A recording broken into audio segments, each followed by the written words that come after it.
உசிலம்பட்டி பிரதேசத்திலும் கர்த்தர் நமக்கு 2-3 நாட்கள் இந்த சுவிசேஷ கூட்டங்களை தந்தபடியால் நான் கர்த்தரை ஸ்தோத்திரிக்கிறேன். I praise the Lord as He has given these 3 days meetings here in this town of Usilampatti.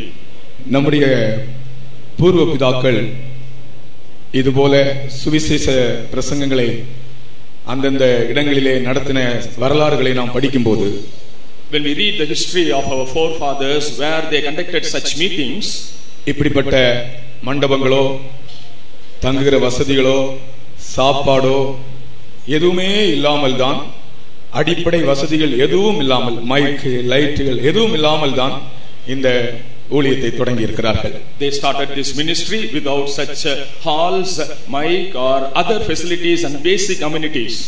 Pastor KC Varghese, தயவு செய்து என்னை கவனமாய் கவனிங்க.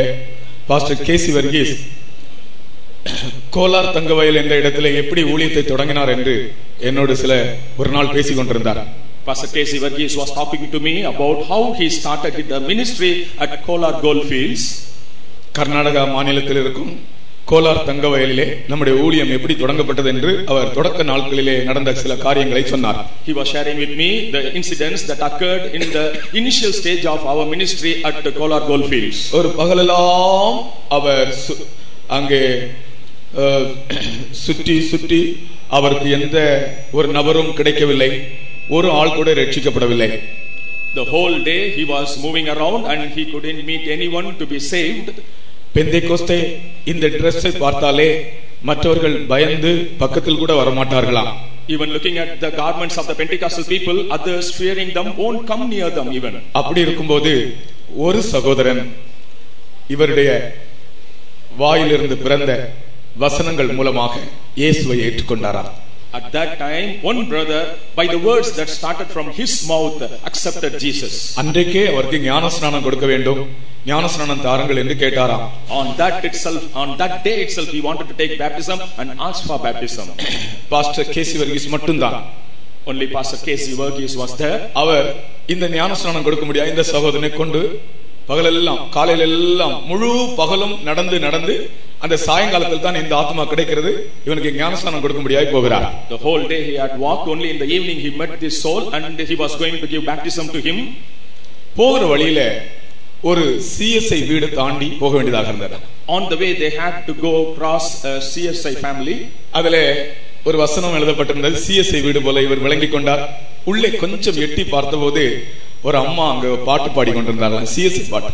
Looking at the house, he understood that it was a CSI house and there was a verse in front of that, and when he peeped inside he found a mother singing songs. Pastor அந்த அம்மாட்ட கேட்டாராம், நான் ஒரு ஞானஸ்நான ஆராதனை நடத்த போறேன், அம்மா நீங்க ஒரு பாட்டு பாடுவீங்களான்னு கேட்டாராம். Pastor had asked that mother, I am going to conduct a baptism service, mother can you come and sing a song? He asked. Pastor KC Varghese என்னிடத்தில் நேரடியாய் சொன்ன விஷயம்.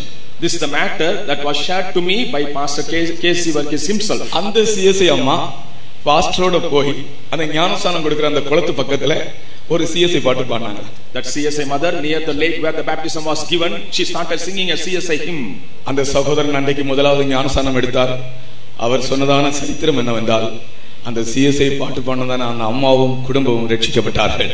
That brother took baptism later, and that mother also who sang the hymn took baptism. அப்படிதான் பிரியமானவர்களே இந்த ஊழியங்கள் தொடங்கப்பட்டது. In this manner these ministries started. Pastor KV Paul சிறு பையனாக இருக்கும்போது அவருடைய ஊழியத்தின் தொடக்க நாட்களிலே அவர் சொன்னார், என்னிடத்தில் ஒரு வார்த்தை சொன்னார், சாப்பாடு கிடையாது, இட்லி சாப்பிடணுமா இருந்தால் அதோ அந்த ஒரு வீடு, அந்த வீட்டுக்கு விசிட்டிங் போனாதான் இட்லி கிடைக்கும். அது எப்போதும் போனா வெக்கம், ஒரு மாசத்துல ஒரு தடவை அந்த வீட்டுக்கு போனால் ஒரு இட்லி கிடைக்குமானேன்னு சொன்னார். Pastor K.V. Paul said that there won't be any food. In order to get idli, if we visit that house which is far away, we can get idli. அவருக்கு இட்லி கொடுத்த அம்மா கூட்டத்துக்கு வந்து கொண்டிருக்கும் போது இவர் அந்த அம்மா பார்த்து சொல்றார், இந்த அம்மா தான் எனக்கு இட்லி கொடுத்த அம்மா. When that mother would attend the meeting, he told, looking at the mother, only she gave me idli. அப்படித்தான் இந்த ஊழியம் தொடங்கப்பட்டது. In this manner this ministry was started. இன்றைக்கு அவர்கள் பாடுபட்ட, அவர்கள் நடந்த, அவர்கள் பிரயாசப்பட்ட அனைத்து இடங்களிலும் அநேக ஆத்மாக்களை கர்த்தர் நமக்கு தந்திருக்கிறார். Today in all the places where they suffered and walked and did ministry, God has given a lot of souls to us. கர்த்தர் நம்முடைய ஊழியங்களை குறித்து மிகவும் கரிசனையா இருக்கிறார். The Lord is much concerned about our ministry. நாம் ஏதோ கஷ்டப்படுகிறோம், அதை அப்படி அவர் கண்சாடையாய் விடுகிறதில்லை. And he does not hoodwink looking at our sufferings. இன்றைக்கு கூட இந்த உசிலம்பட்டியிலே நாம் நடந்து வந்தோம், கர்த்தர் நம்ம எல்லாரையும் கண்டார். The Lord watched us, we walking along the roads of Usilambatti today. எந்தெந்த வல்லமைகள் நம்மை எதிர்த்தது என்று கர்த்தர் கண்டார். The Lord saw all the powers that resisted us. அந்த வல்லமைகளை சிலுவையிலே அவர் தலையை நசுக்கி போட்டிருக்கிறார். And bruised the head of that power on the cross. அதற்காக கர்த்தரை ஸ்தோத்திரிப்போமாக. ஹalleluya ஹalleluya ஹalleluya ஹalleluya ஆமென் ஆமென் ஆமென் ஆமென் ஆமென் ஆமென். ஸ்தோத்திரம் ஸ்தோத்திரம் ஸ்தோத்திரம் ஸ்தோத்திரம் ஸ்தோத்திரம் ஸ்தோத்திரம் ஸ்தோத்திரம் ஸ்தோத்திரம். இன்றைக்கு என்னுடைய பிரசங்கத்தினுடைய சாராம்சம் இடி முழக்கம். Today the crux of my message is the thunder. யோவான் எழுதின சுவிசேஷம் 12ஆம் அதிகாரம் 28 29 வசனங்கள் வாசிப்போம். John 12th chapter 28th and 29th verses.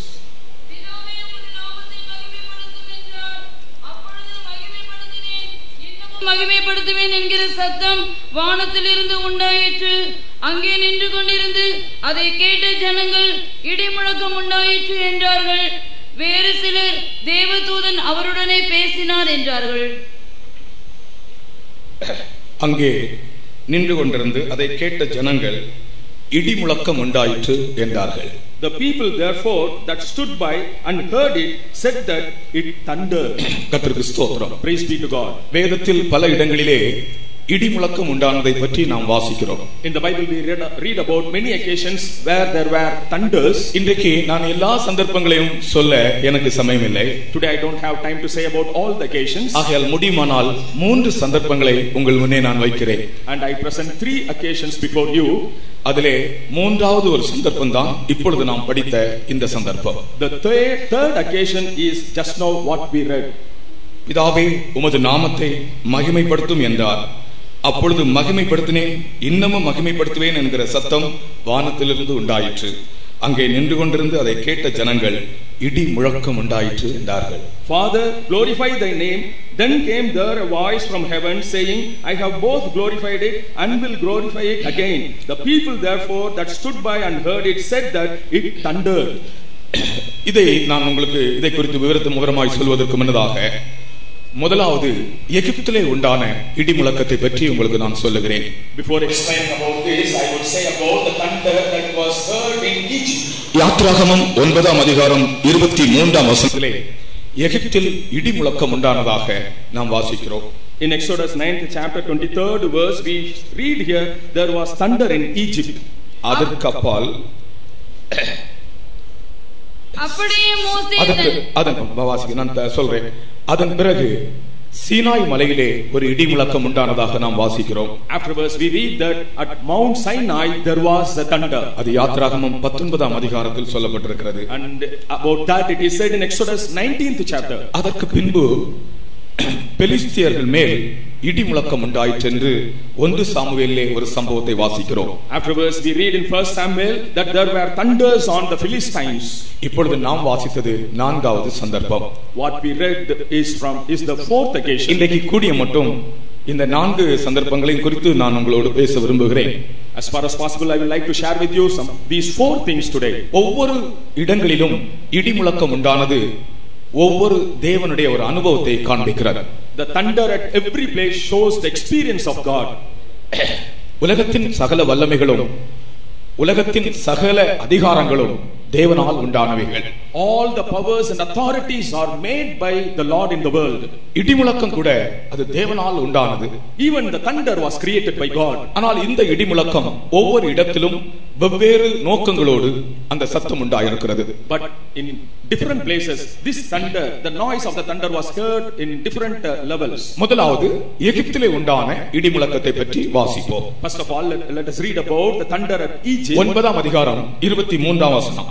9th chapter 23rd verse. அப்படியே மோசே தன் கோலை வானத்துக்கு நேராக நீட்டினான். அப்பொழுது கர்த்தர் இடி முழக்கங்களையும் கல்மழையையும் அனுப்பினார். அப்பொழுது கர்த்தர் இடி முழக்கங்களை அனுப்பினார். Then Lord sent thunder. இது எகிப்தில் உண்டான வாதைகளில் ஒன்றாக இருக்கிறது. This was one of the plagues that came on Egyptians. இந்த இடி முழக்கத்தின் நோக்கம் தன் ஜனமாகிய இஸ்ரவேலுக்கு ஒரு விடுதலையை கொடுப்பது அல்லது ஒரு ரட்சிப்பை கொடுப்பதுதான் இந்த இடிமுழக்கத்தின் நோக்கம். The intention of sending this thunder is to give a deliverance to his people, the Israelites. 430 வருடங்கள் எகிப்தில் இருந்த ஜனங்கள் ஒரு 400 வருடங்கள் எகிப்தில் அடிமைகளாகவே வாழ்ந்தார்கள். These people, those who were in Egypt for 430 years, they were slaves there for 400 years. தேவன் அவர்களுக்கு கானான் தேசத்தை தருவேன் என்று சொன்னார். ஆனால் அவர்களுடைய வாழ்க்கையோ அடிமைத்தனமாக இருந்தது. The Lord promised them that he would give the land of Canaan, but their life was in slavery. அவர்களுக்கு எகிப்தினின்று விடுதலையை தரும்படியாக, ரட்சிப்பை தரும்படியாக தேவன் எகிப்தில் 10 வாதைகளை அனுப்பினார். In order to give deliverance and salvation to them from Egypt, God sent 10 plagues on Egypt. அந்த 10 வாதைகள் உங்களுக்கு தெரியும்தானே? You know about the 10 plagues. முதலாவது தண்ணீர் இரத்தமாக மாறியது. First of all, the water was turned to blood. Nile நதியின் தண்ணீர் இரத்தமாக மாறியது. The water of the Nile became blood. மோசே தன் கோலினால் நதியை அடித்தான். நதியின் தண்ணீர் இரத்தமாக மாறியது. Moses beat the river, the water with his staff, and the water became blood. Nile என்ற அந்த வார்த்தைக்கு father of life என்ற பெயர் உண்டு. For the river Nile, the meaning is father of life. எகிப்தியர் அந்த நதியை ஒரு தெய்வமாகத்தான் எண்ணி வந்தார்கள். Egyptians considered that Nile as a god. ஆனால் இப்பொழுது அந்த நைல் நதியின் தண்ணீர் இரத்தமாக மாறிவிட்டது. But now the water of the Nile had become blood. கொஞ்சம் நீங்கள் யோசித்து பாருங்கள். இந்த ஒரு கப்பிலே தண்ணீர் வைத்திருக்கிறோம். இந்த தண்ணீர் இரத்தமாக இருந்தால் எப்படி இருக்கும்? Just imagine the water in that cup becomes blood, how it will be. உங்கள் வீட்டு கிணறு இருக்கிறதே, உங்கள் வீட்டில் இருக்கிற கிணற்றின் தண்ணீர் இரத்தமானால் எப்படி இருக்கும்? If the water in the well in your house becomes blood, how it will be? Nile நதியின் தண்ணீரே இரத்தமாக விட்டால் எப்படி இருந்திருக்கும் பாருங்கள். If the water in Nile river had become blood, how it would have been? அது முதல் வாதை. That was the first plague. இரண்டாவது வாதை யாத்ராகமம் 8ஆம் அதிகாரம் 2ஆம் வசனத்தில் சொல்லப்பட்டிருக்கிறது. எகிப்து தேசமெல்லாம் தவளைகள் வந்ததாம். In Exodus 8:2 it is said that the whole land of Egypt there were frogs. முழு எகிப்து தேசமும் தவளை வந்து விட்டதாம். In the whole of Egypt there were frogs. ஒரு முறை திடீரென்று என்னுடைய ரூமுக்குள்ளாலே கொஞ்சம் தவளைகள் வந்து விட்டன. Suddenly into my room some frogs entered. அது மழைக்காலம். It was a rainy day. என்னுடைய ரூம் லோ லெவலில் இருந்தபடியால் தவளைகள் எல்லாம் அந்த மழைக்காலத்தில் வந்து ரூமுக்குள்ளே ஏறிவிட்டது. As my room was in a low level, the frogs came into my room. ஒரு தவளை பிடித்தால் 10 தவளைகள் உள்ள வருகிறது. When we caught one, 10 frogs entered. பெரிய சிரமப்பட்டு தான் அன்றைக்கு அந்த தவளைகளை வெளியே அகற்றினோம். With a great difficulty we removed the frogs from the room. நான் உட்கார்ந்து யோசித்தேன், அன்றைக்கு எகிப்து தேசமெல்லாம் தவளைகள் வந்தபோது எப்படி இருந்திருக்கும்? Then I thought how the frogs when they came into Egypt, how it would have been. இந்த தவளைகள் என்ன தெரியுமா?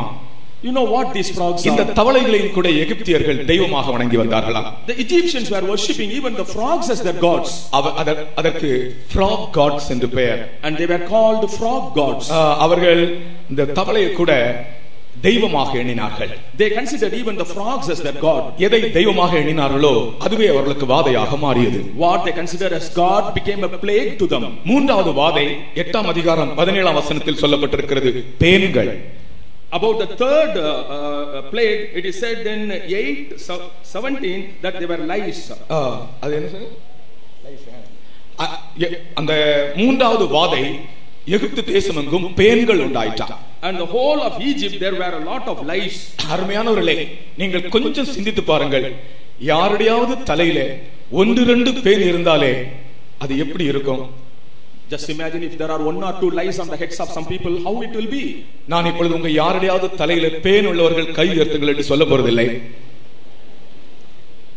I'm not going to ask you to put up the hand. நீங்கள் யோசித்து பாருங்கள். You think about this. எங்க ரூமிலே இல்லை, வழியிலே இல்லை, வேற எங்குமே இல்லை, தலையிலே அது வெளியே கூட தெரிகிறது இல்லை. தலையிலே கொஞ்சம் பேன் இருந்தாலே எப்படி இருக்கும்? பேன் உள்ளவர்கள் சிந்தித்து பாருங்கள். Not in the room, not in the way, but if the lice are found on the head, how it will be? இந்த பேன்கள் எகிப்து தேசம் முழுவதும் வந்ததா. These lice are found in the whole of Egypt. அது தேவன் அனுப்பின வாதை. That was a plague sent by God. இது கூட அவர்கள் தெய்வங்களாக எண்ணின ஒன்று. This was also one among the gods for them. இந்த பேன்களை அவர்கள் இன்செக்ட் காட் என்று அவர்கள் எண்ணி வந்தார்கள். They consider the lice as the insect god. அவர்கள் எதை தெய்வம் என்று எண்ணினார்களோ அதுவே அவர்களுக்கு வாதையாக மாறிவிட்டது. What they considered as god became a plague to them. எகிப்து தேசத்தில் 4வது உண்டான வாதை வண்டுகள். The fourth plague that came into Egypt were the wasps. Flies. 8ஆம் அதிகாரம் 24ஆம் வசனத்திலே படிக்கிறோம். We read about that in 8th chapter 24th verse. வண்டுகள் எகிப்து தேசம் எல்லாம் வந்ததாம். The swarm of flies came over the whole of Egypt. சில வேளைகளிலே திடீரென்று மழை பெய்தால் அந்த கூட்டம் நடக்கும்போது இந்த வெளிச்சத்திற்கு வெளியே இருக்கிற வண்டுகள் எல்லாம் உள்ளே வந்து விடுகிறார்கள். Sometimes when it rains for this light, the insects and the flies will come inside. நமக்கு அது தாங்க முடியாத ஒரு தொந்தரவாக மாறி விடுகிறது. That will be an unbearable nuisance. அப்படி என்றால் தேவன் அனுப்பின வாதையாக இந்த தேசம் எல்லாம் வண்டுகள் நிறைந்தால் அது எப்படி இருந்திருக்கும் என்று நீங்கள் யோசித்து பாருங்கள். If it is so, if the flies are sent as a plague into the nation, how it will have been. ஐந்தாவது வாதை கொள்ளை நோய். The fifth plague is pestilence. யாத்ராகமம் 9ஆம் அதிகாரம் 3ஆம் வசனத்திலே ஐந்தாவது வாதையை பற்றி படிக்கிறோம். In Exodus 9th chapter 3rd verse we read about the pestilence. இந்த கொள்ளை நோயினால் அநேக மிருக ஜீவன்கள் மாண்டன. Because of this pestilence many animals perished. ஆறாவது வாதை கொப்புளங்கள். And the sixth one is boils. 9ஆம் அதிகாரம் 10ஆம் வசனத்திலே படிக்கிறோம். We read about that in 9th chapter 10th verse. எகிப்து தேசமெங்கும் பயங்கரமான கொப்புளங்கள் உண்டாயிற்று. The whole of Egypt there were a lot of boils. நம்முடைய விசுவாசி ஒரு சகோதரி சரீரமெல்லாம் கொப்புளம் வந்து கஷ்டப்பட்டதை நான் இப்பொழுது நினைக்கிறேன். I think about one of our believer sisters was suffering from boils all over her body. இப்படியே பார்த்து கொண்டிருக்கும்போதே அவர்களுடைய தோல் அப்படியே ஸ்வெல்லிங் ஆகி பலூன் மாதிரி அப்படியே கொப்பளமாகும். Even while watching, her skin will erupt as a boil like a balloon. ஒரு குறிப்பிட்ட அளவு ஸ்வெல்லிங் ஆகும்போது அது அப்படியே உடையும். When a particular stage of swelling comes, it will break. அந்த தண்ணீர் எங்கெல்லாம் படுகிறதோ அங்கெல்லாம் கொப்பளம் வரும். Wherever the water falls, the boils will erupt. அந்த சகோதரிக்காக நாங்கள் விசுவாச வீட்டிலே எத்தனையோ நாட்கள் ராத்திரி 10 மணிக்கு நானும் என்னுடைய சகோதரிமாரும் உட்கார்ந்தால் அந்த ராத்திரி முழுவதும் முழங்காலில் நின்று கைகளை உயர்த்தி அந்த சகோதரிக்காக ஜெபித்தோம். அந்த சகோதரி இன்றைக்கு ஜீவனோடு இருக்கிறார்கள். For that sister, me and the sisters in the faith home throughout the night will stand on knees, raising the hands, will pray, and now she is healed and alive. அது அவர்களுக்கு உண்டான ஒரு வாதை. That was the plague that came to her. அந்த ஒரு ஆளுக்கு அப்படி அந்த கொப்பளம் வந்தபோதே எங்கள் எல்லாருக்கும் இவ்வளவு பயங்கரமாக தெரிந்தது. அப்படி என்றால் எகிப்து தேசம் எல்லாருக்கும் இப்படி ஒரு கொப்பளம் வந்தால் எப்படி இருக்கும்? If when one was suffering like that, we all suffered with her. If the boil had come whole of Egypt, how ஏழாவது வாதை தான் இடி முழக்கம். The seventh plague is thunder. அதை நாம் இப்பொழுது இந்த வசனத்தில் வாசித்தோம்.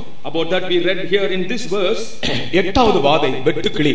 The eighth plague is locust. 10ஆம் அதிகாரம் 13ஆம் வசனத்திலே வாசிக்கிறோம். We read about that in 10th chapter 13th verse. ஒன்பதாவது வாதை காரிருள்.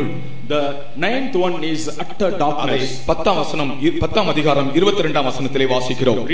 Read about that in 10th chapter 22nd verse. 10வது வாதை தான் தலைப்பிள்ளை சங்காரம். The 10th one is the slaughter of the firstborn.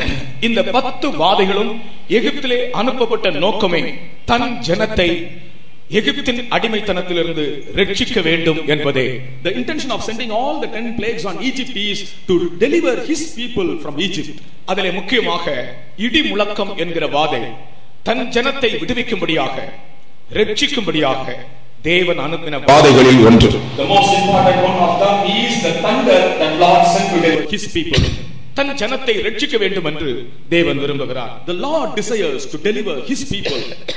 ரட்சிப்பு என்பது தேவன் நமக்கு தருகிற ஒரு பெரிய ஒரு ஈவாக காணப்படுகிறது. Salvation is a great gift given to us by our God. இந்த இடத்திலே இடிமுழக்கத்தின் மூலமாக அந்த ரட்சிப்பு உண்டானபடியால் ரட்சிப்பு என்பது தேவ பலன் என்று நான் சொல்லுகிறேன்.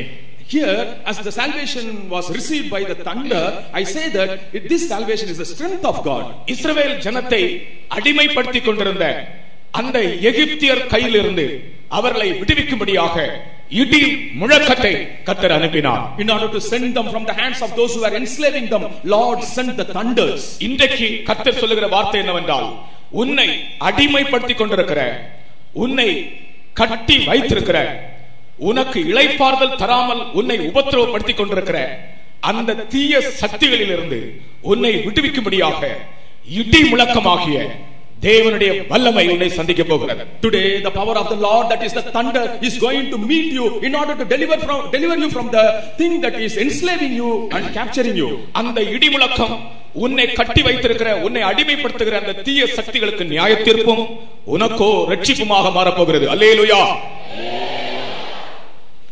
The thunder will give judgment to that thing that is enslaving you, and for you it is going to be a salvation. மனிதனை இன்றைக்கு பல தீய சக்திகள் அடிமைப்படுத்திக் கொண்டே இருக்கின்றன. Today many evil powers are enslaving man. மனிதன் தானாக விரும்பி ஒன்று செய்யவில்லை தீமையான காரியங்கள். Man doesn't do the evil things on his own desire. இன்றைக்கு நீங்கள் கேட்டீங்களே சாட்சி, அவனுடைய சிறுமை பருவத்திலே என்ன பயங்கரமான தீய சக்திகள் அந்த சிறுவனை பிடித்திருந்தது பாருங்கள். See, as you heard in the testimony, how terrible evil powers were enslaving that little எகிப்தின் வல்லமைகள் இஸ்ரவேலரை அடிமைப்படுத்தின வண்ணமாக இன்றைக்கு அநேகரை பல தீய சக்திகள் அடிமைப்படுத்திக் கொண்டே இருக்கின்றன. As the power of Egypt were enslaving many people, today many evil powers are enslaving many people. கர்த்தர் அவைகளினின்று நம் அநேகரை ரட்சித்தார். இன்னும் அநேகர் அதிலிருந்து ரட்சிக்கப்படாமல் இருக்கிறார்கள். அவர்களுக்கு இன்றைக்கு கர்த்தர் அந்த ரட்சிப்பை தரப்போகிறார். The Lord has delivered many of us from those powers, and today he is going to deliver those who are still not delivered from the power. குடி பழக்கம் அநேகரை அடிமைப்படுத்தி வைத்திருக்கிறது. The drinking habit has enslaved many. Cinema அநேகரை அடிமைப்படுத்தி வைத்திருக்கிறது. Cinema has enslaved many people. ஒரு ஆள் சினிமாவை பற்றி சொன்னார்.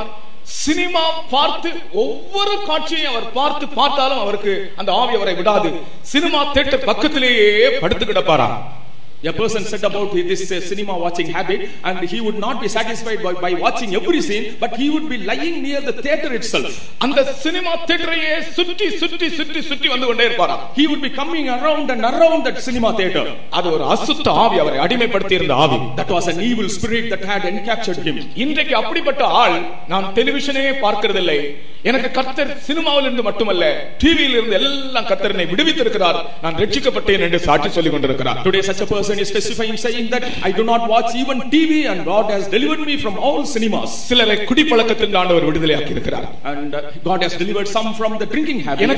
எனக்கு தெரிந்தபடி ஒரு விசுவாசி பிக் பாக்கெட் அடிக்கிறதுல ரட்சிக்கப்பட்டார், அதிலிருந்து விடுதலையாக்கப்பட்டார். I know a believer who was delivered from pickpocketing. அவர் சொல்றார், நான் பிக் பாக்கெட் அடிக்கிறது எப்படி என்றால், பஸ்ல நான் ஏறும்போது நான் ஒன்றும் கை போட மாட்டேன், நான் பக்கத்துல போய் நின்றாலே அவர்கள் பாக்கெட்டில் இருக்கிற பணம் என் பாக்கெட்ல வந்துவிடும். He would say that I won't use my hand to pick the purse, but when I go and stand beside them, their purse will come into my pocket. நான் ஒன்று கை போட வேண்டிய தேவையே இல்லை. I need not stretch my hand at all. நான் பக்கத்தில் போனால் போதும், அவர்களுடைய பாக்கெட்ல இருக்கிற பணம் என் பாக்கெட்ல வந்துவிடும், பர்ஸ் என் பாக்கெட்ல வந்துவிடும். Just I go near, their purse will come into my purse. அப்படிப்பட்ட மனிதன் ரட்சிக்கப்பட்டு இன்றைக்கு கர்த்தர், நான் அவர் சொல்லுகிறார், நான் ஒரு பைசாவிலும் கர்த்தருக்கு உண்மையா இருக்கிறேன் என்று சொல்லுகிறார். Such a person is saved, and he says that even in single paisa I am faithful to God. கர்த்தருடைய பரிசுத்த நாமத்துக்கு ஸ்தோத்திரம். Praise be to the holy name of the Lord. மனுஷருடைய இருதயத்திலிருந்து புறப்படுகிறதே மனுஷனை தீட்டுப்படுத்தும். That comes out of the heart of the man will defile him. மனுஷருடைய இருதயத்திற்குள் இருந்து பொல்லாத சிந்தனைகளும் விபசாரங்களும் வேசித்தனங்களும் அசுத்தம் கபடு காமவிகாரம் வன்கண் இப்படிப்பட்டதான காரியங்கள் எல்லாம் மனுஷனுடைய இருதயத்திலிருந்து புறப்பட்டு வருகின்றன. From the heart of man adultery, fornication and all other evil things come out. இப்படிப்பட்ட வல்லமைகள் மனுஷனை பிடித்து வைத்து உன்னை நாங்கள் விடுவதில்லை என்று சொல்லிக் கொண்டிருக்கிறார்கள். These powers have captivated man and saying that I will not leave you. கர்த்தர் அப்படிப்பட்டவர்களுக்கு என்ன செய்கிறார் என்றால் இடி முழக்கத்தை அனுப்புகிறார். For such people God sends the thunder. இடி முழக்கம் என்பது தேவனுடைய அதிகாரமும் வல்லமையும். Thunder is the dominion and authority and power of God. நீங்கள் யாராகிலும் ஏதாவது தீய சக்தியினால் ஆட்கொள்ளப்பட்டவர்களாக இருந்தால் இன்றைக்கு தேவனுடைய வல்லமையும் அதிகாரமும் உங்களுக்காக அனுப்பப்படுகிறது. If anyone is caught by any evil power, for your sake the power and authority of God is sent. அதை விசுவாசித்து உங்களுடைய வலது கரங்களை உயர்த்தி ஸ்தோத்திரம் பண்ணுங்கள். இப்பொழுதே உங்களுக்கு விடுதலை கிடைக்கும்.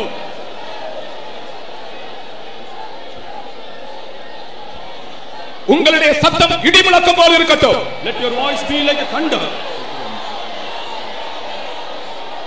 அந்த தீய சக்தியிலிருந்து நீங்கள் அந்த தீய சக்திகளை கர்த்தர் நியாயம் தீர்க்கிறார். The Lord is judging those evil powers.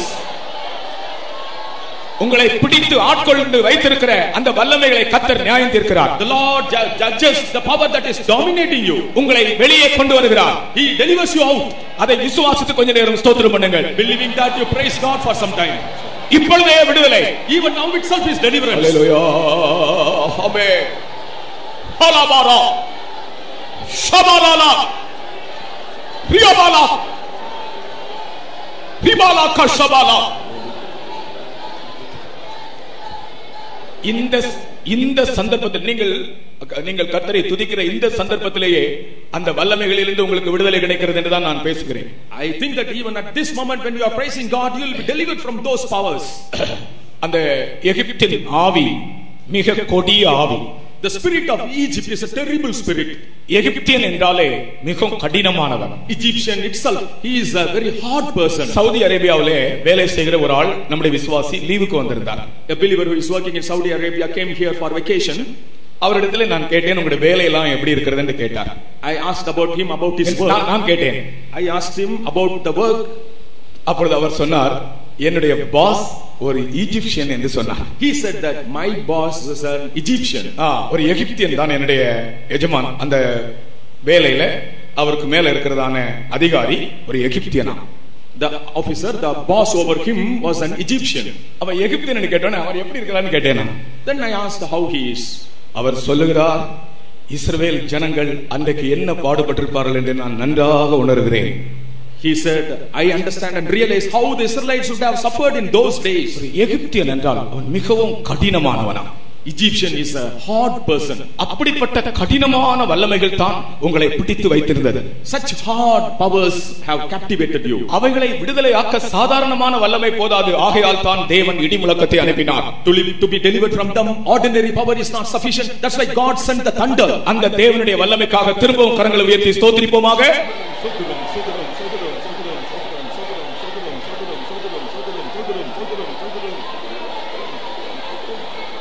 Amen. Hallelujah.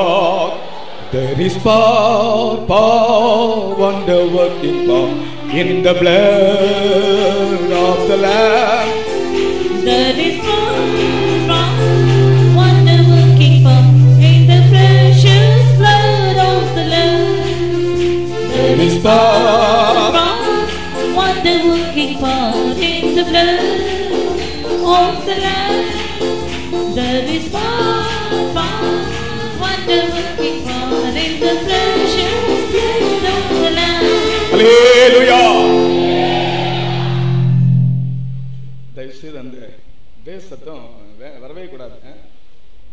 கொஞ்சம் கவனிச்சுக்காங்க தயவுசெய்து. திரும்ப பாடுவோம். There is power in the blood. இயேசு கிறிஸ்துவின் இரத்தத்தில் வல்லமை உண்டு. திரும்ப எல்லாரும் கைத்தட்டி பாடுங்கள். கர்த்தர் இன்றைக்கு அநேகரை விடுவிக்கிறார். இந்த கூட்டத்தினுடைய கடைசியிலே இந்த இடத்தில் விடுதலையாக்கப்பட்டவர்கள் சாட்சி சொல்வார்கள். ஸ்தோத்திரம் பண்ணி அந்த ஸ்தோத்திரத்தோடு வல்லமையோடு பாடுவோம். There is power, wonder working power in the blood of the Lamb. There is power, wonder working power in the precious blood of the Lamb. வல்லமை உண்டு, அற்புத வல்லமை இயேசுவே இரத்தத்தில் வல்லமை உண்டு, அற்புத வல்லமை ஆட்டுக்குட்டி இரத்தத்தில் வல்லமை உண்டு, அற்புத வல்லமை இயேசுவே இரத்தத்தில் வல்லமை உண்டு, அற்புத வல்லமை ஆட்டுக்குட்டி இரத்தத்தில் வல்லமை உண்டு, அற்புத வல்லமை இயேசுவே இரத்தத்தில் வல்லமை உண்டு, அற்புத வல்லமை ஆட்டுக்குட்டி இரத்தத்தில். ஹல்லேலூயா. ஒரு மனிதனுக்கு ஆண்டவர் ரட்சிப்பை கொடுக்க ஒரு நாள் தேவையில்லை, ஒரு வாரம் தேவையில்லை, ஒரு மாதம் தேவையில்லை, ஒரு க்ஷணம் போதும். To give salvation to man, God doesn't need 1 day or 1 week or month, but just a moment will do. அவர் சொல்ல ஆகும், அவர் கட்டளையிட நிற்கும். As he says it will happen, and as he commands it will come to happen. அந்த வல்லமை அவனை தொடும்போது அவனுடைய ஆத்மா விடுவிக்கப்படுகிறது. When the power touches him, his soul is delivered. இன்றைக்கும் கர்த்தர் இந்த உசிலம்பட்டி பிரதேசத்திலே அந்த வல்லமை அனுப்பி கொண்டிருக்கிறார். Even in this region of Usilampati, God is sending that power. அது நம்மை பிடித்து வைத்திருக்கிற வல்லமைகளை நியாயம் தீர்க்கிற தேவ சக்தி. And that is the power of God that will judge the powers that have captivated us. Father Paul Kadambavanam என்றான ஒரு ஆளை பற்றி நான் படித்தேன். I read about a person called Paul Kadambavanam. Ball Kadambavanam. Paul Kadambavanam. Father பால் கடம்பவனம் அவருடைய ரட்சிப்பை பற்றி படித்தேன். I read about his salvation. அவர் ஒரு இந்து சன்னியாசி. And he was a Hindu mendicant. சன்னியாசியாக இருந்தவர். And he was a sannyasi. அவருடைய அந்த தன்னுடைய வாழ்க்கையிலே வெறுப்படைந்து உண்மையான ஒரு கடவுளை தேடி அவர் புறப்பட்டார். he got frustrated with his life. In search of a true God, he started. தன்னுடைய வாழ்க்கையிலே அவர் செய்த அனைத்து ஆராதனைகளும் பூஜைகளும் தன்னுடைய வாழ்க்கையில் ஒரு விரக்தியை தான் உண்டாக்கியது. அமைதியே இல்லை வாழ்க்கையிலே. All the pujas and worships he made in his life brought frustration, and there was no peace in his life. ஒரு நாள் ஒரு கிறிஸ்தவ கூட்டம் இதுபோல நடந்து கொண்டிருந்தது. அங்கே அவர் வந்தார். One day such a Christian meeting was going on, and there he came. ஓலை குடிசையில் தான் அது நடக்கிறது கூட்டம். The meeting was conducted in a thatched shed. ஓலை குடிசைக்கு வெளியே நின்று அந்த ஓலையில் இருக்கிற ஓட்டை வழியாக உள்ளே எட்டி பார்த்து கொண்டே இருந்தாராம். And through the gap in the thatches he was peeping inside. யாரும் தன்னை பார்க்க கூடாது என்று வெளியே பின்னாலே ஒரு மூலையில் இருந்து கொண்டு அந்த ஓலை ஓட்டை வழியாக இந்த கூட்டத்தை பார்த்து கொண்டே இருந்தார். Doesn't want to be watched by others. He was standing at the end, and through the hole he was peeping inside. பிரசங்கம் பண்ண எழும்பின பாஸ்டர் எடுத்து வாசித்த வசனம் ஆதியாகமம் 24ஆம் அதிகாரம் 31ஆம் வசனம்.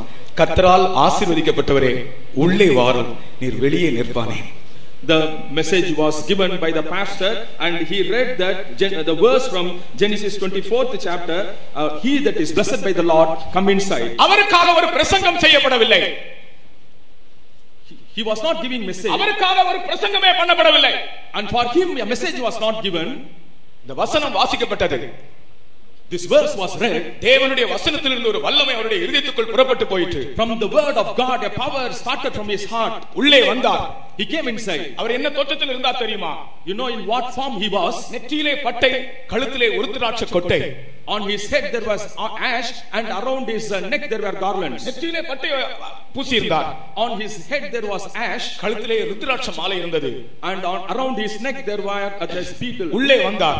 He came inside. தன்னுடைய ருத்ராட்ச மாலையை அறுத்து வீசினார். And he cut off his malai and அன்றைதான் அவருடைய இரட்சிப்பின் நாள். And that was the day of his salvation. அடிமைப்படுத்திக் கொண்டிருந்த வல்லமை அன்றே புறப்பட்டு போயிற்று. The power that was enslaving him left him that day itself. இரட்சிப்பு என்பது திட்டவட்டமான ஒரு அனுபவம். Salvation is a definite experience. நான் திரும்ப சொல்கிறேன், இரட்சிப்பு என்பது ஒரு திட்டவட்டமான அனுபவம். I again say the salvation is a definite experience. உன்னை பிடித்து வைத்திருக்கிற வல்லமைகளிலிருந்து நிச்சயமான ஒரு விடுதலையை கர்த்தராகிய தேவன் இன்றைக்கு தருகிறார். Certainly from the power that is capturing you, Lord gives deliverance to you. தன்னுடைய ஜனத்தை விடுவிக்கும்படி எகிப்தில் இடி முழக்கத்தை அனுப்பின அதே தேவன் இன்றைக்கு தன்னுடைய வல்லமையும் அதிகாரத்தையும் அனுப்பி உன்னை தீய சக்திகளில் இருந்து விடுவிக்கிறார். In order to deliver his people, God who sent thunder and delivered, today he is sending his power to deliver you from evil powers. கர்த்தராகிய இயேசு கிறிஸ்து இந்த உலகத்தை நியாயம் தீர்க்கும்படிக்கு வராமல் இந்த உலகம் அவராலே ரட்சிக்கப்படும்படிக்கு இந்த உலகத்துக்கு வந்தார். Not to judge the world Jesus came, but to save it he came. தேவன் தன் ஒரே பேரான குமாரனை விசுவாசிக்கிறவன் எவனோ அவன் கெட்டு போகாமல் நித்திய ஜீவனை அடையும்படிக்கு அவரை தந்தருளி இவ்வளவாய் உலகத்தில் அன்பு கூர்ந்தார். God sent his only begotten son, and he saved his world that he may not perish. God so loved the world. God so loved the world. God so loved the world. God so loved the world. இவ்வளவாய் தேவன் உலகத்தில் அன்பு கூர்ந்தார். God so loved the world. இந்த வார்த்தை எத்தனையோ ஆயிரக்கணக்கான மக்களை ரட்சித்திருக்கிறது. This word has saved thousands of people. அவரை விசுவாசிக்கிறவன் கெட்டு போக மாட்டான். He that believeth him will not perish. இன்றைக்கு நீ ஆண்டவராகிய இயேசு கிறிஸ்துவை விசுவாசித்தால் நீ எந்த தீய வல்லமையினால் அடிமைப்பட்டிருந்தாலும் உன்னை அவர் விடுவிக்க வல்லமை உள்ளவராக இருக்கிறார். Today if you believe Lord Jesus Christ, he is powerful to deliver you from any evil power that ensnares you. எகிப்திலே அவர்களை விடுவிக்கும்படியாக ரட்சிக்கும்படியாக இந்த இடி முழக்கம் அங்கே உண்டாயிற்று. In order to deliver them and save them, this thunder occurred in Egypt. அடுத்தது இரண்டாவது சந்தர்ப்பம்.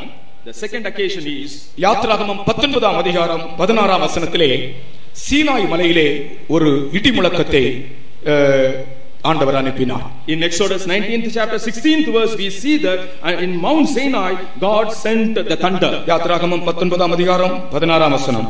Exodus 19:16.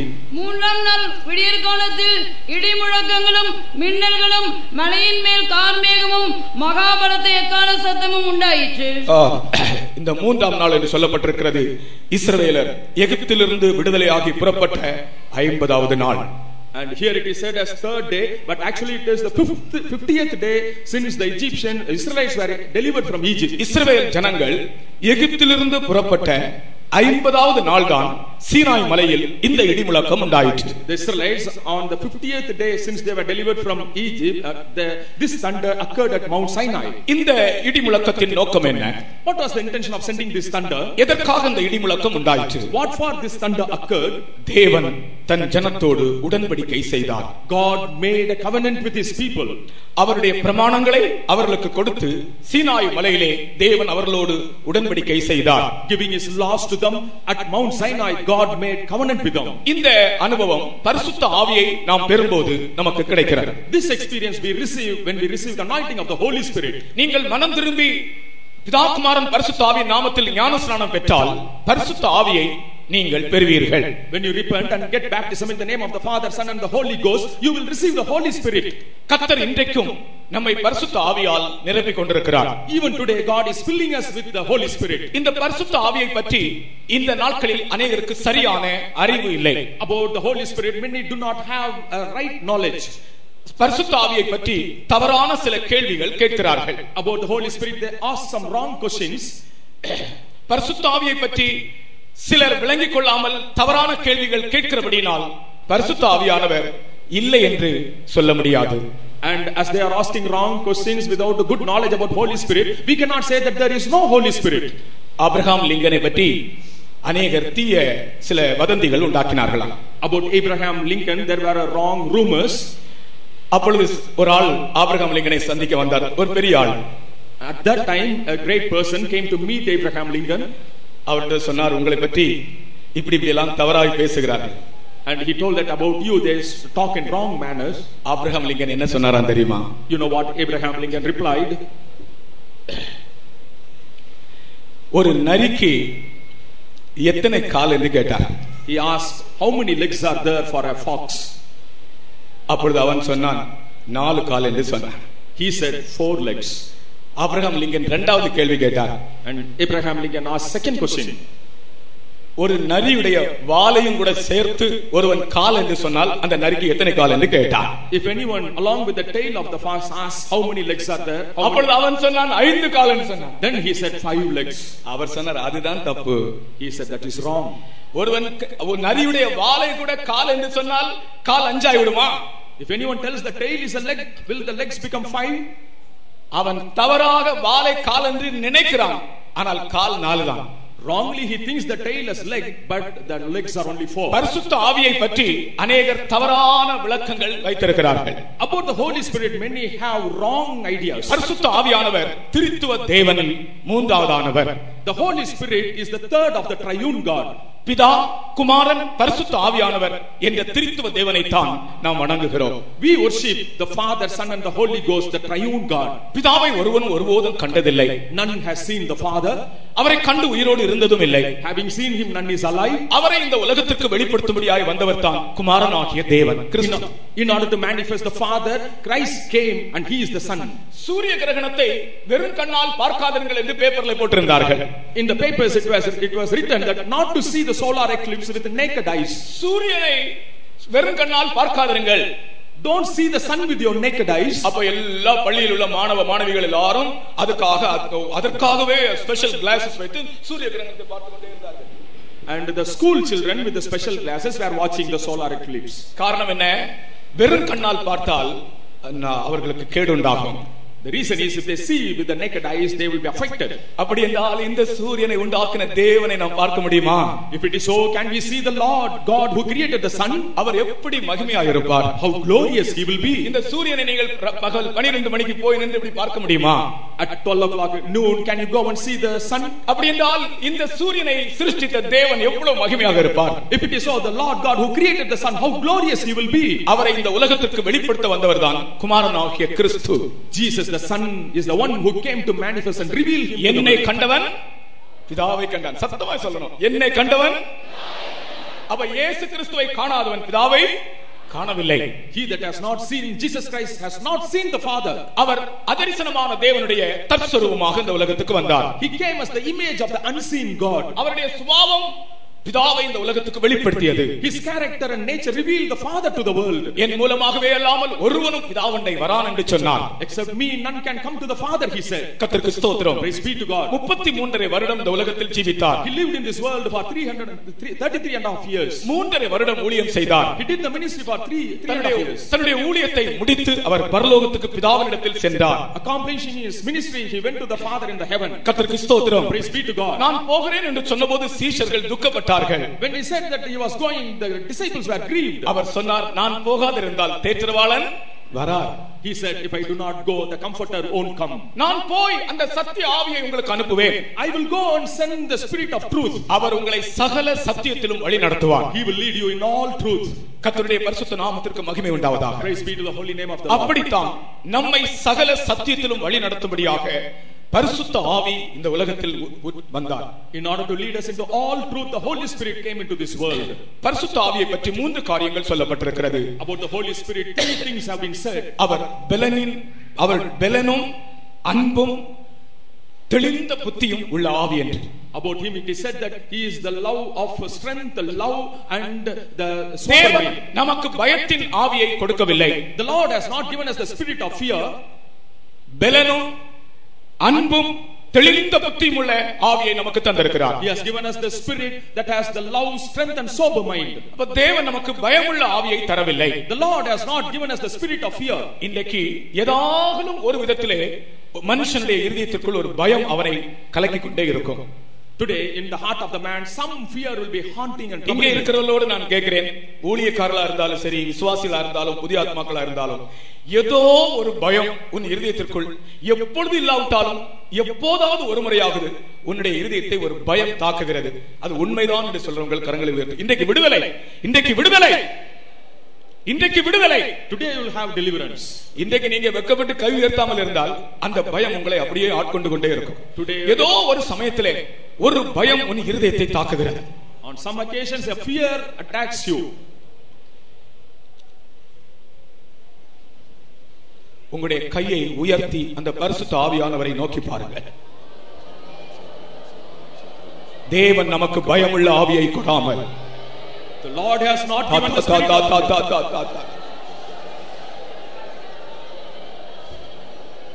அந்த ஆவியானவர் உன் இருதயத்தில் இருக்கிற பயத்தை இப்பொழுதே நீக்கிவிட்டார். The Spirit has removed the fear from your heart now itself. ஆமென். விசுவாசிக்கிறவன் பதறான். He that believeth will not be hasty. விசுவாசிக்கிறவன் பயப்படவும் மாட்டான். He that believeth will not fear also. நாம் பயப்படுவதற்கு தேவன் நமக்கு பயத்தின் ஆவியை தரவில்லை. That we may fear, the Lord has not given us the spirit of fear. இந்த ஆவி பெலனும் அன்பும் தெளிந்த புத்தியும் உள்ள ஆவி. And this spirit is the spirit of love, strength and sober mind. பெலன் என்பது ராஜாவின் அபிஷேகம். Strength is the anointing of the king. அன்பு என்பது ஆசாரியனின் அபிஷேகம். Love is the anointing of the priest. தெளிந்த புத்தி என்பது தீர்க்கதரிசியின் அபிஷேகம். Sober mind is the spirit of the prophet. ஆமென். அபிஷேகம் பெற்றவர்கள் ராஜாக்கள். Those who are anointed are kings. அபிஷேகம் பெற்றவர்கள் ஆசாரியர்கள். Those who are anointed are the priests. அபிஷேகம் பெற்றவர்கள் தெளிந்த புத்தியுள்ள தீர்க்கதரிசிகள். Those who are anointed are the prophets with sober mind. கர்த்தருடைய அபிஷேகம் உன்னை இந்த 3 விதமான மனுஷனாய் மாற்றுகிறது. The anointing of the Lord changes you in these 3 manners. அந்த பரிசுத்த ஆவி நம்மை பலப்படுத்துகிறார். The Holy Spirit strengthens us. நம்மை ஒரு ராஜாவாக மாற்றுகிறார். He makes us a king. ஒரு ராஜா எப்போதும் பலசாலியாகத்தான் இருக்க வேண்டும். A king should be strong always. உன்னுடைய வாழ்க்கையிலே பல பலவீனங்கள் காணப்பட்டது. But in your life there are many weaknesses. உன்னுடைய சரீரத்தில் நீ குண்டு இருந்தாலும், though in your body you are heavy and strong, உன்னுடைய சரீரத்தில் நீ குண்டு இருந்தாலும், though in your body you are fat, உன்னுடைய ஜீவியத்திலே நீ ஒரு கோழை, ஒரு பயந்தாங்கொள்ளி. In your life you are a coward, timid. உனக்கு பலன் இல்லை. You don't have strength. இந்த பரிசுத்த ஆவியானவர் என்ன செய்தார் என்றால் உன்னை பலசாலியாக மாற்றுகிறார். The Holy Spirit makes you a strong person. கர்த்தருக்கு ஸ்தோத்திரம். Praise be to God. உன்னை ஒரு ராஜாவாக மாற்றுகிறார். He makes you a king. எந்த ராஜாவும் பலவீனமாக இருக்க மாட்டான். No king will be weak. மதுரையில நான் அப்படியே வண்டியில போகும்போது சில இடங்கள்ல அந்த பழைய ராஜாக்களுடைய போட்டோ பார்த்து அந்த ஸ்டேச்சு வச்சிருக்காங்க. சில பழைய ராஜாக்கள் சட்டை கூட போடல, ஒரு இதுதான் உடுத்தி இருக்கிறார். வயிறு இவ்வளவு இருக்கிறது, ஒரு பெரிய வாள். When I go around Madurai city, I had seen the statue of king with a protruding belly and a big sword. ஒரு பெரிய வாள் அப்படி வச்சிருக்காரு. He would be having a big long sword. அவர் ஒரு ராஜா. He is a king, ஒரு பெரிய மனுஷன், a big person. அப்ப அந்த நாட்கள்ல என்ன? And what was there in those days? நல்ல தைரியசாலிகள். They were bold and courageous people. சரீரத்தில் நல்ல பலசாலிகள் and strong in the body. அவங்க வைத்திருந்த பட்டயத்தை, அந்த வாளை நம்ம கையில தூக்குங்கன்னா நம்ம தூக்குறதுக்கே நமக்கு பலம் இருக்காது. Even we won't have strength to lift the sword they had. Even Mysore Maharaja உபயோகித்த அவருடைய வாள் மைசூர் பேலஸ்ல வைக்கப்பட்டிருக்கிறது. The sword used by Mysore king is kept in the palace. அந்த வாளை அப்படியே கொஞ்சம் அசைத்து பார்த்தேன். I tried to move that sword. அவ்வளவு வெயிட்டா இருக்கிறது. It was so heavy. அப்ப அந்த வெயிட்டான வாளை, அந்த அவ்வளவு கனமான வாளை கையில தூக்கி வெட்ட வேண்டும் என்றால் அவர்கள் எவ்வளவு ஸ்ட்ராங் ஆட்களா இருப்பாங்க. To lift that heavy sword and to cut people, how strong they would have been. அவர்களை கர்த்தர் பலசாலிகளாய் மாற்றினார். The Lord made them strong people. ராஜாக்கள் பலசாலிகள். The kings are strong. பலவீனனா இருந்தால் மற்ற ராஜா வந்து அவனை மேற்கொண்டு விடுவான். If they are weak, the other kings will come and overcome them. கர்த்தருக்கு ஸ்தோத்திரம். Praise be to God. அந்த நல்ல வீரமுள்ளவர்களா இருப்பார்கள். They will have good courage. கட்டபொம்மனை பற்றி ஒரு சரித்திரம் சொல்வார்கள். And about Kattabomman there is a history. அவன் கோட்டை எங்க கட்டினானாம்? You know where he built his fortress? ஒரு நாள் 7 நாய்கள் சேர்ந்து ஒரு முயலை துரத்தி கொண்டே போனதாம். One day 7 dogs were chasing a rabbit. இந்த முயல் இந்த 7 நாய்களுக்கு தப்ப ஓடி ஓடி ஓடி ஓடி பயந்து ஓடிக்கொண்டே இருந்ததாம். And this rabbit was fearing these dogs and running. ஒரு குறிப்பிட்ட இடம் வந்தபோது முயல் திரும்பி 7 நாய்களை துரத்தியதாம். At one appointed place, the rabbit turned back and chased back the 7 dogs. அந்த இடத்தில் தான் அவன் கோட்டை கட்டினானாம். Only in that place he built his castle. அந்த 7 நாய்களையும் ஒரு முயல் துரத்தியதாம். And one rabbit chased the 7 dogs. அந்த இடம் ஒரு வீரமான இடம் என்று சொல்லி அங்கே தன்னுடைய கோட்டையை கட்டினானாம். Thinking that place was a courageous place, he built his fortress. பரிசுத்த ஆவியானவர் உன்னை ஒரு வீரனாய் மாற்றுகிறார். The Holy Spirit makes you a strong, courageous person. எல்லா பயந்தாங்கொள்ளிகளும் ஒரு அல்லேலூயா சொல்லுங்கள்.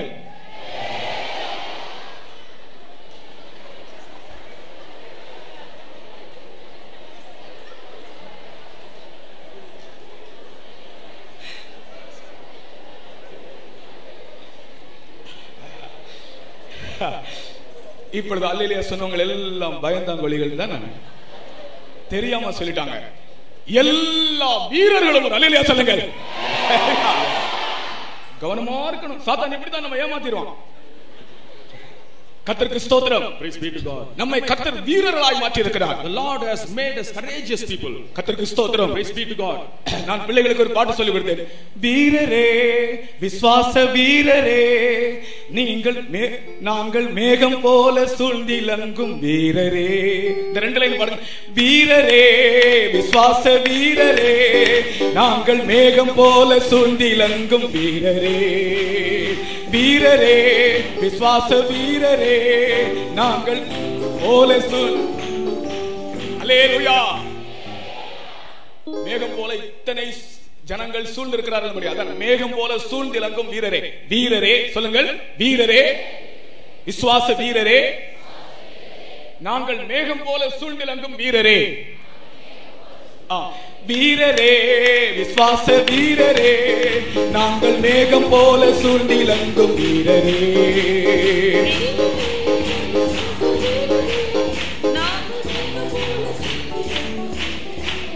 கர்த்தருடைய நாமத்துக்கு ஸ்தோத்திரம். Praise be to the name of the Lord. இதுல மீதி உள்ளதை இன்னொரு நாள் உங்களுக்கு சொல்லி தருகிறேன். விசுவாசத்தால் ராஜ்யமே ஜெயித்தவர்களே, விக்கினமம் அக்கினியை வென்றவர்களே, விசுவாசத்தால் ராஜ்யமே ஜெயித்தவர்கள். இப்படியே நம்மை வீரர்களாய் மாற்றுகிறார் பரிசுத்த ஆவியானவர். The Holy Spirit is making us courageous warriors in this manner. இப்பொழுதெல்லாம் பயந்தாங்கொள்ளிகள் ஒரு அல்லேலூயா சொல்லுங்கள். யாரும் கிடையாது. பார்த்தீங்களா? கர்த்தர் நம்மை தெளிந்த புத்தி உள்ளவர்களாய் மாற்றி விட்டார். இந்த பரிசுத்த ஆவியானவர் நம்மை பலசாலிகளாய் மாற்றுகிறது மட்டுமல்ல, நம்மை அன்புள்ளவர்களாய் மாற்றுகிறார். The Holy Spirit not only makes us strong people but also loving people. அன்பே இல்லாத ஒரு மனிதனை பரிசுத்த ஆவியானவர் அன்புள்ளவனாய் மாற்றுகிறார். The Holy Spirit changes a man who doesn't have love at all with a loving. உலகத்துல பாருங்க, இன்றைக்கு சாட்சி சொன்னவருடைய அப்பாவுடைய இதயத்தில் அன்பு இருக்கா? In the heart of the father who testified. அப்படிதான் இன்னைக்கு எத்தனையோ பேருடைய இதயத்தில் அன்பு இல்லை. In that manner, in the heart of many people, there is no love at all. புலியை போல இருப்பார்கள். They will be like tiger. நாயை போல இருப்பார்கள். They will be like dogs. கரடியை போல இருப்பார்கள். They will be like bear. துஷ்ட மிருகங்கள் என்று தான் அவரை கர்த்தர் அழைக்கிறார். Lord calls them as the wicked beasts. அன்பில்லாத இதயத்தை பரிசுத்த ஆவியானவர் அன்புள்ள இதயமாய் மாற்றுகிறார். The Holy Spirit changes the loveless heart as a loving heart. கர்த்தருக்கு ஸ்தோத்திரம். Praise be to God. அதனால் தான் நாம் பெற்றிருக்கிற ஆவி அன்பின் ஆவி. That's why it is said that the spirit we have received is the அன்பின் ஆவியை பெற்றவர்கள் ஆசாரியர்கள். Those who received the spirit of love were the priests. பரிசுத்த ஆவியின் அபிஷேகத்தை பெற்ற ஒவ்வொருவரும் ஆசாரியர்கள். Everyone who has received the anointing of the Holy Spirit is a priest. ஆசாரியனுடைய சுபாவம் அன்பு, இரக்கம், தயவு. The nature of the priest is to show love, compassion and favor. எத்தனையோ நாட்கள் உன் இதயத்தில் அன்பில்லாமலே நீ வாழ்ந்து கொண்டிருந்தாய். On many days you lived without love in your heart. உன்னை அன்புள்ள ஒரு மனிதனாக மாற்ற பரிசுத்த ஆவியானவர் விரும்புகிறார். The Holy Spirit desires to change you as a loving person. உனக்குள்ளே அவர் அன்பின் ஆவியாக வருகிறார். In you he comes as a spirit of love. உனக்கு மற்றவர்களை நேசிக்க முடியவில்லை. You are not able to love others. மற்றவர்களை ஏன் சொல்ல வேண்டும்? உன் சொந்த பிள்ளைகளையே உன்னால் நேசிக்க முடியவில்லை. You are not able to love even your own children. உன்னுடைய இதயம் அன்பில்லாத ஒரு இதயமாக இருக்கிறது. Your heart is a loveless heart. அன்பில்லாதவன் தேவனை அறியவில்லை. He doesn't have love, does not know God. தேவன் அன்பாகவே இருக்கிறார். God is love. தேவன் அன்பாகவே இருக்கிறார். God is love. இந்த வசனத்தை நான் முதலாக எங்க படித்தேன் தெரியுமா? You know where I read this verse first of all? எனக்கு வியாதி வந்தால் எங்க அப்பா ஒரு CSI மிஷன் ஹாஸ்பிடல்ல என்னை தூக்கிட்டு போவார். When I fell sick, my father would take me to a CSI mission hospital. அந்த மிஷன் ஹாஸ்பிடல்ல எனக்கு சிவப்பு கலர்ல ஒரு மருந்து கொடுப்பாங்க பாட்டில்ல. In mission hospital in red color they will give a syrup to me. Doctor வந்து அந்த ஸ்டெதஸ்கோப் வச்சு இங்கலாம் பாப்பார். ஸ்டெதஸ்கோப் வச்சு பாப்பாருங்க. Doctor with the stethoscope will touch and see like that. Stethoscope எல்லாம் வச்சு பார்த்த உடனே அவர் டாக்டர் இந்த ஸ்டெதஸ்கோப் வச்சு பாக்கும்போது ரொம்ப நல்லா இருக்கும். When he does like that, it will be very good for me. அப்புறமா கம்பவுண்டர்ல போய் மருந்து வாங்கிக்காங்கன்னு சொல்லி எழுதி கொடுப்பார். Then he will give the chit to get medicine from the compounder. அங்க போனா ஒரு சிவப்பு கலர்ல ஒரு மருந்து. There he will give a red color medicine. அந்த பாட்டில்ல அந்த மருந்தை ஊற்றி விட்டு அந்த ஒரு லேபிள் ஒன்னு ஒட்டுறாங்க அந்த பாட்டில்ல. அந்த CSI ஹாஸ்பிடல் லேபிள் அது. And they will affix a CSI hospital label on the bottle. அதுல இப்படி எழுதப்பட்டிருக்கிறது. It is written on it like this. 6 நேரத்து மருந்து. For 6 times the medicine. இதில் 6 ஒரு பாகம் தினம் 3 தரம் குடிக்கும். அப்படி 2 நாள் குடிக்கலாம்.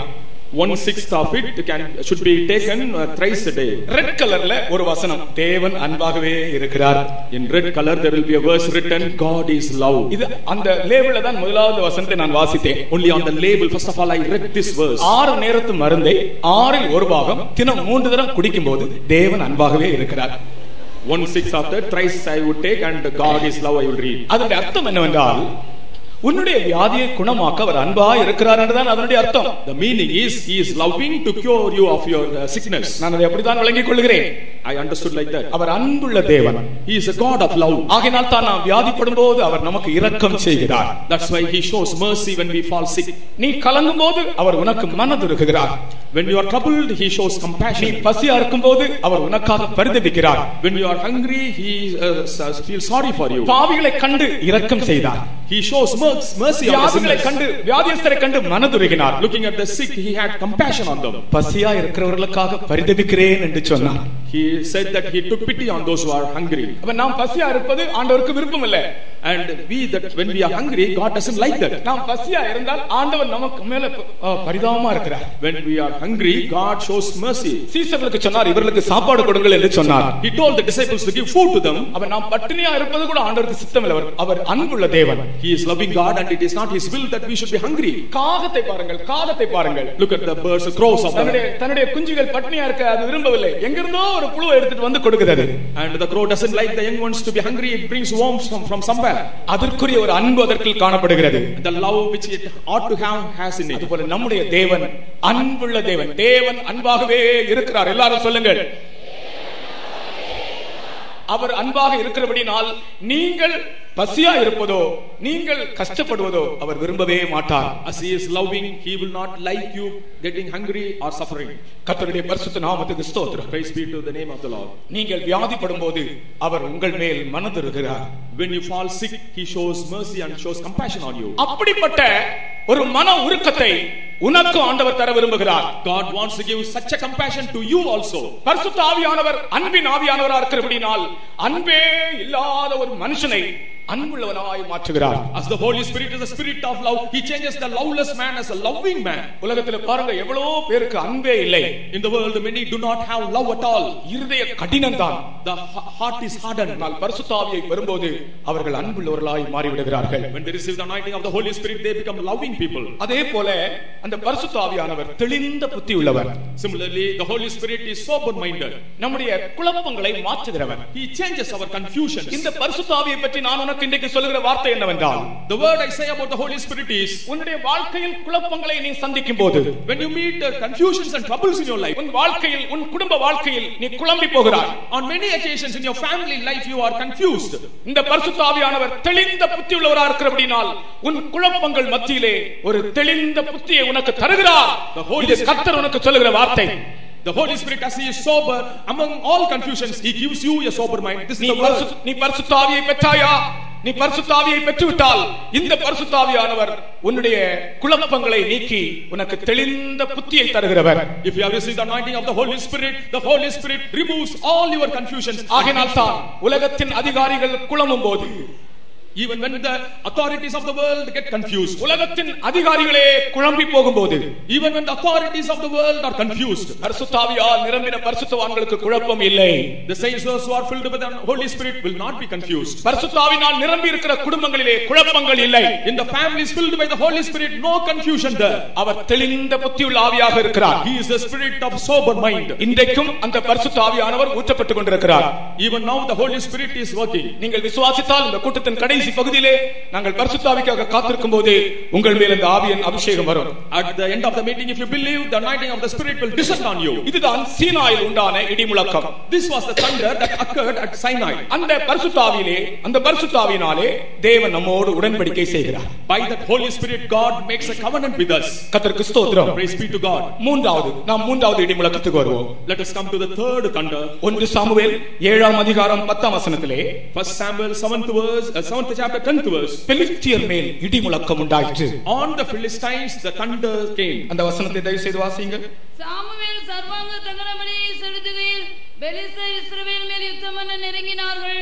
கர்த்தர் மகா பெரிய இடி முழக்கங்களை பெலிஸ்தர் மேல் அந்நாளில் முழங்க பண்ணி, கர்த்தர் மகா பெரிய இடி முழக்கங்களை பெலிஸ்தியர் மேல் அந்நாளில் முழங்க பண்ணி, Lord thundered with a great thunder on that day upon the Philistines. இந்த இடி முழக்கத்தின் நோக்கம் என்ன?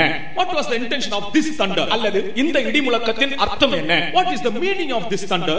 சபையின் மூலம் நமக்கு கிடைக்கிற ஜெய ஜீவியத்தை காண்பிக்கிறது. It shows the victorious life we receive through the church. எந்த மனிதனும் ஜெய ஜீவியத்தை தனிமையாக செய்ய முடியாது. Any man alone cannot lead an overcoming life. கர்த்தருக்கு ஸ்தோத்திரம். Praise be to God. அதற்கு இங்கே ஒரு சம்பவம் நடந்தது.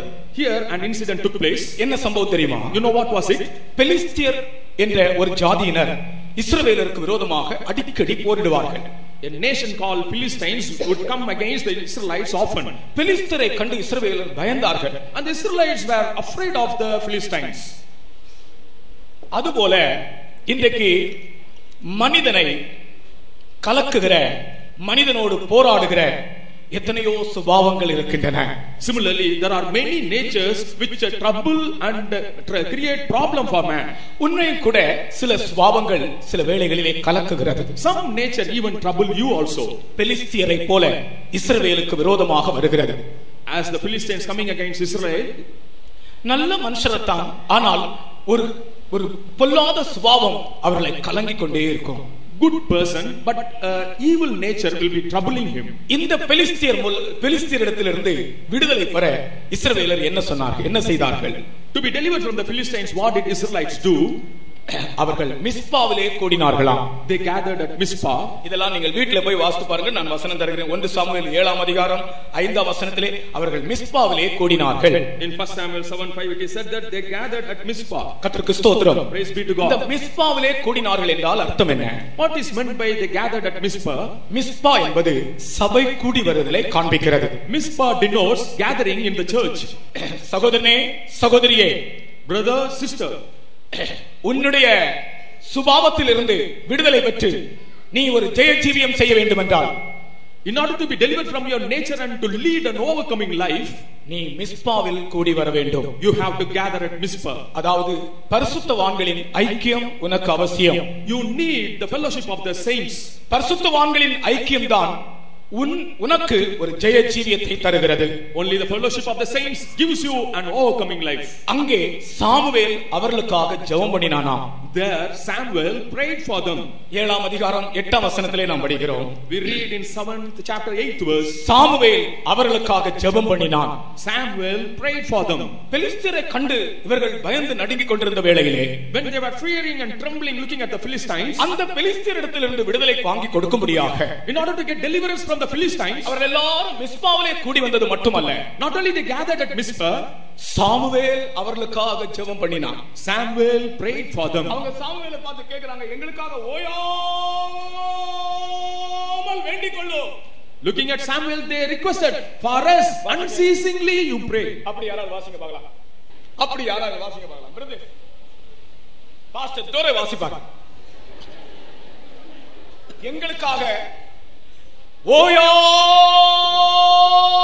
வேண்டிக் கொள்ளும். எங்களுக்காக அவரை நோக்கி ஓயாமல் வேண்டிக் கொள்ளும். ஹல்லேலூயா. கர்த்தருக்கு ஸ்தோத்திரம். Praise be to God. அப்ப சாமுவேல் எப்படி ஜெபிக்கிறவர் அல்ல. சாமுவேல் எப்படி ஜெபிக்கிறவர்? ஓயாமல் ஜெபிக்கிறவர். Samuel should unceasingly pray. ஜெபிக்கிறவர்கள் உண்டு. And there are praying people. அவர்கள் உனக்கு ஜெய ஜீவியத்தை வாங்கி தர முடியாது. They cannot get you overcoming life. ஓயாமல் ஜெபிக்கிறவர்கள் தான் உனக்கு ஜெய ஜீவியம் வாங்கி தர முடியும். Only those who pray unceasingly can get you an overcoming life. அப்படி ஜெபிக்கிறவர்கள் தங்கள் வாழ்க்கையை ஆண்டவருக்கென்று முழுமையாய் அர்ப்பணித்தவர்கள். And only such people have surrendered their whole of their life for the sake of God. கர்த்தருக்கு ஸ்தோத்திரம். Praise be to God. அப்படிப்பட்டவர்களுடைய ஜெபம் உன்னுடைய பொல்லாத வல்லமைகள், உன்னை தாக்குகிறதே வல்லமைகள், அவைகளிலிருந்து உனக்கு ஜெயத்தை வாங்கி கொடுக்கும். The prayer of such people will deliver you from the powers that attack you. ஆகையினால் தான் பரிசுத்த ஆவியினுடைய அபிஷேகத்தை பெற்ற பின்பு மிஸ்பாவிலே பரிசுத்தவான்களுடைய ஐக்கியத்திலே நீ கூடி வர வேண்டும். So having received the anointing of the Holy Spirit, you should gather at Mizpah, that is the fellowship of the saints. அங்கே சாமுவேல் உனக்காக ஜெபிப்பார். And there Samuel will pray for you. ஜெபித்த உடனே என்ன நடந்தது தெரியுமா? You know, after he prayed, what happened? பயங்கரமான இடி முழக்கம். There was a terrible thunder.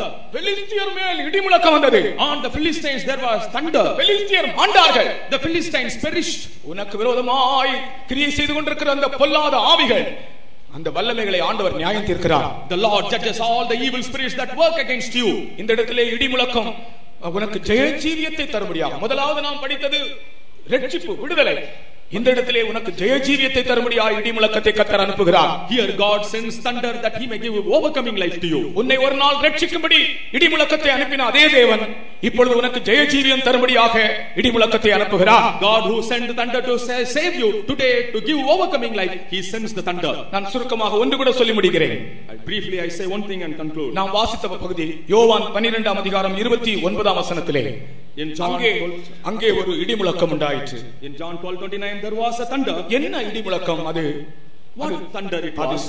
தேவனுடைய சத்தம். That was the voice of God. என்ன சத்தம்? What voice? மகிமைப்படுத்தினேன். I will glorify. இன்னமும் மகிமைப்படுத்துவேன். I will glorify more. மகிமைப்படுத்தினேன். I glorified.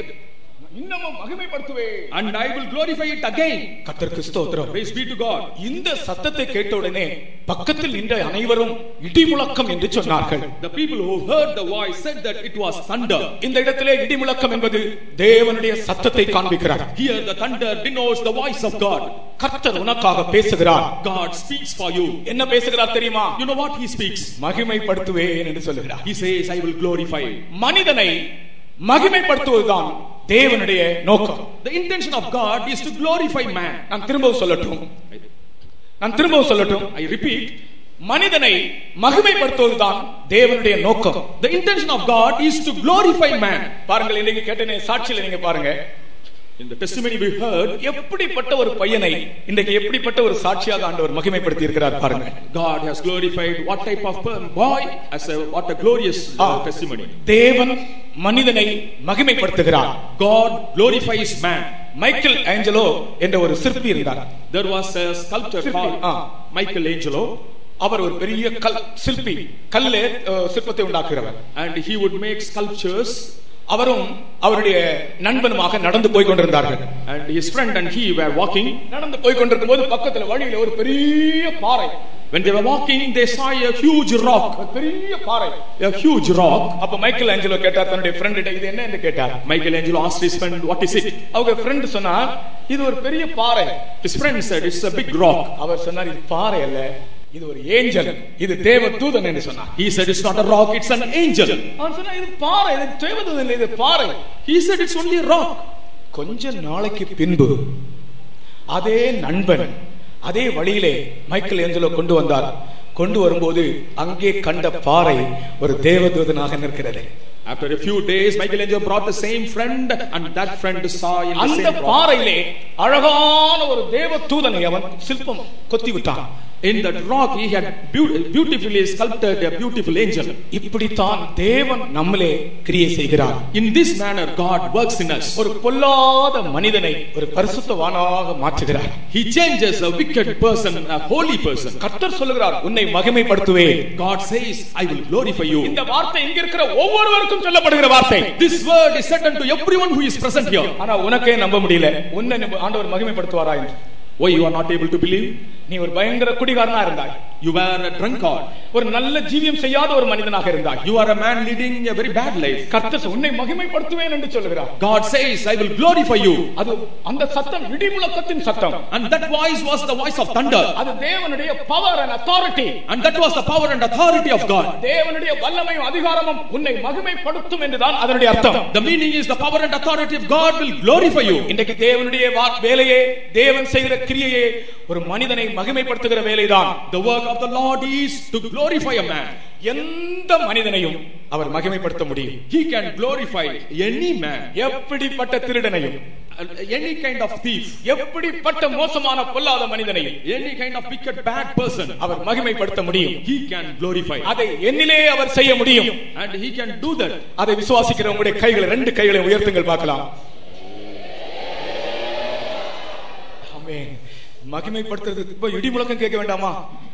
இடி முழக்கம். உன்னுடைய வாழ்க்கை, உனக்கு நீ ஒரு பொல்லாத மனுஷன், ஒரு பொல்லாத மனுஷி. உன்னை பார்த்தால் இன்னைக்கு எத்தனை பேருக்கு பிடிக்கவில்லை? And you are a wicked person and many காரணம் உனக்குள்ள இருக்கிறதான அந்த சுபாவம். The nature is the reason. கர்த்தர் உன்னை பார்த்து சொல்கிறார், மகனே உன்னை நான் மகிமைப்படுத்துவேன் என்று. Looking at you, God says, my son, I will glorify you. என் மகளே உன்னை நான் மகிமைப்படுத்துவேன் என்று. My daughter, I will glorify you. கர்த்தருக்கு ஸ்தோத்திரம். Praise be to God. இந்த வசனம், இந்த சத்தம் இடி முழக்கம் போல இருந்தது. This voice was like thunder. இதை நான் விசுவாசிக்கிறேன் என்று சொல்றவங்க எளிமையில் எழுதுங்க. All those who say that I believe this, என்னையும் கர்த்தர் மகிமைப்படுத்த முடியும். God can glorify me also. என்னையும் கர்த்தர் மாற்ற முடியும். God can change me also. என்னையும் கர்த்தர் பரிசுத்தப்படுத்த முடியும். God can sanctify me also. அவருடைய இடி முழக்கத்தை நான் விசுவாசிக்கிறேன். I believe his thunder. அவருடைய இடி முழக்கத்தை நான் கேட்கிறேன். I hear his thunder.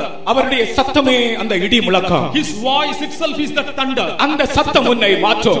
That voice will change you. கர்த்தராகிய இயேசு கிறிஸ்து மகிமை அடைந்தார். Lord Jesus Christ was glorified. அதுபோல உன்னையும் என்னையும் மகிமைப்படுத்துவதே அவருடைய நோக்கமாக இருக்கிறது. Like that, to glorify you and me is his intention. இதை விசுவாசிக்கிறவர்கள் இன்னும் கொஞ்ச நேரத்தில் பாருங்கள், ஒரு அபிஷேகம் நம்மை ஆட்கொள்வதை பார்ப்பீர்கள். All those who believe will see the power enchanting you. ஒரு நிமிடம் மௌனமாக இருங்கள். And let us be quiet for a moment. அந்த ஒரு நிமிடத்திலே ஒரு இடி முழக்கத்தை நீங்கள் காண்பீர்கள். In that 1 minute you will see a thunder. தேவன் நேற்றும் இன்றும் என்றும் மாறாதவர். Our God is unchanging for yesterday, today. இயேசு நேற்றும் இன்றும் என்றும் மாறாதவர். Jesus is unchanging for yesterday, today and forever. பரிசுத்த ஆவியானவர் அன்றும் இன்றும் என்றும் மாறாதவர். Holy Spirit is also unchanging yesterday, today and forever. நம்மை மகிமைப்படுத்துகிற வேலைதான் இந்த நாட்களில் செய்து கொண்டிருக்கிறார். And he is doing the work of glorifying us in these days. உனக்கு எத்தனை நாட்களில் நீ இந்த உலகத்தில், உனக்கு எத்தனை வயது நீ இருக்க போகிறாய் என்று கேட்டால், if asked how long or for how many years, எல்லாரும் 100 வயது வரைக்கும் இருக்க விரும்புவார்கள். All will desire to live for 100 years. ஒரு சின்ன பையனிடத்துல how old are you ன்னு கேட்டோம். How old are you? To a small boy it was asked, how old are you? சாதாரணமாக அது கேட்கிற கேள்விதான், அப்படிதானே? It was an ordinary question. Professor சொல்லுங்க, சாதாரணமாக அது கேட்கிற கேள்வி. How old are you? அந்த பையன் என்ன சொன்னான் தெரியுமா? அப்படி கேட்காதீங்க, how young are you ன்னு கேளுங்க. The boy replied, don't ask like that, you ask me how young I am. எனக்கு அதிசயமாய் போச்சு. I was wondering. அந்த பையன் சொன்னா, how young are you அப்படி கேளுங்க. The boy said, you ask me how young I am. நான் அதில இருந்து சின்ன பசங்களை பார்க்கும்போது how young are you ன்னு தான் கேட்பேன். அவங்களுக்கு ஓல்ட் ஆக விருப்பமே இல்லை. They don't want to become old at all. ஆனால் நாம் ஓல்ட் ஆகத்தான் போகிறோம். But certainly we will become old. நான் இன்னும் ஒரு 20 வருஷம் இருப்பேன் என்று சொல்றவங்க எத்தனை பேருங்க? How many of you can say that you will live for 20 years? ஒருவேளை இந்த ராத்திரியிலே கர்த்தர் வருவார் அல்லது இந்த ராத்திரியிலே நம்மை அழைப்பார்.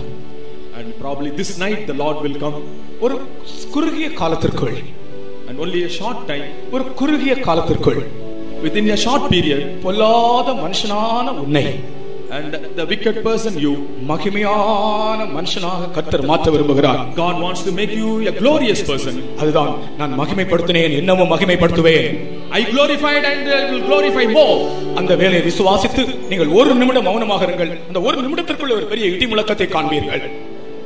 அருமையான ஊழியக்காரரே, dear workers of God, மனிதனை மகிமைப்படுத்துகிற ஊழியத்தை தான் கர்த்தர் நமக்கு தந்திருக்கிறார். God has given us the work of glorifying man. அதை இடி முழக்கமாக, தேவ சத்தமாக அதை கர்த்தர் வெளிப்படுத்துகிறார். The Lord reveals that as his voice and thunder. இடி முழக்கம் என்பது தேவனுடைய அதிகாரம். Thunder is the authority of God. அந்த அதிகாரத்துக்கு முன்பாக யார் நிற்க முடியும்? Who can stand before that authority? அந்த வல்லமைக்கு முன்பாக யார் நிற்க முடியும்? Who can stand before that power? அந்த வல்லமை உன்னை மகிமைப்படுத்த முடியும். That power can glorify you. பரிசுத்தமே இல்லாத உன்னை பரிசுத்தவானாக அவர் மாற்ற முடியும். It can make you a holy person who doesn't have holiness at all. ஒரு சின்ன காரியத்திற்கு கூட நீ விசுவாசிக்காத உன்னை விசுவாசம் உள்ளவனாய் உன்னை மாற்ற முடியும். It can change you a man of faith who doesn't have faith for even a small thing. உன்னுடைய சொந்த பிள்ளைகள் மேல் கூட உனக்கு நம்பிக்கை இல்லை, அப்படிப்பட்ட உன்னை விசுவாசம் உள்ள ஒரு ஆளாக உன்னை மாற்ற முடியும். You don't trust your own children and it will make you a man of faith. Pastor C John அவர்கள் ஒரு நாள் சொன்னார்கள், Pastor C. John said one day, அந்த பாவியாகிய ஸ்திரியை இயேசு அவளோடு பேசிக் கொண்டிருக்கும் போது, when Jesus was speaking to that sinful woman, இயேசுவினுடைய விசுவாசம், தேவகுமாரனுடைய விசுவாசம் அவளை பரிசுத்தவாட்டியாக மாற்றியதா. The faith on the Son of God and Jesus made her a holy woman. மகளே, நான் உன்னை மகிமைப்படுத்துகிறேன் என்று சொல்லுகிறார். He says, I will glorify you. மகளே, நான் உன்னை மகிமைப்படுத்துகிறேன் என்று சொல்லுகிறார். He says, daughter, I glorify you. மகனே, நான் உன்னை மகிமைப்படுத்துகிறேன் என்று சொல்லுகிறார். He says, my son, I glorify you.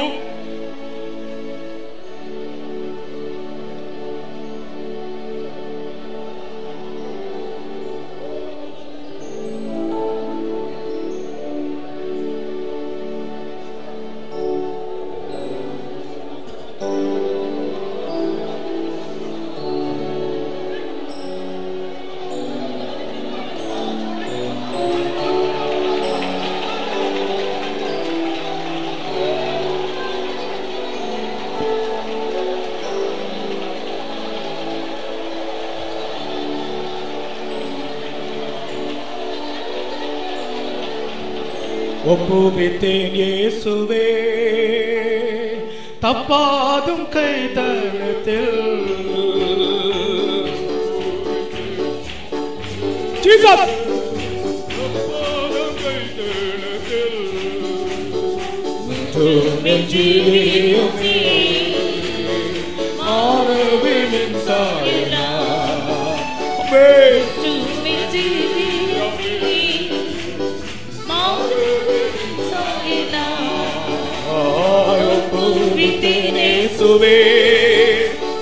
தப்பாதும் கைதளத்தில்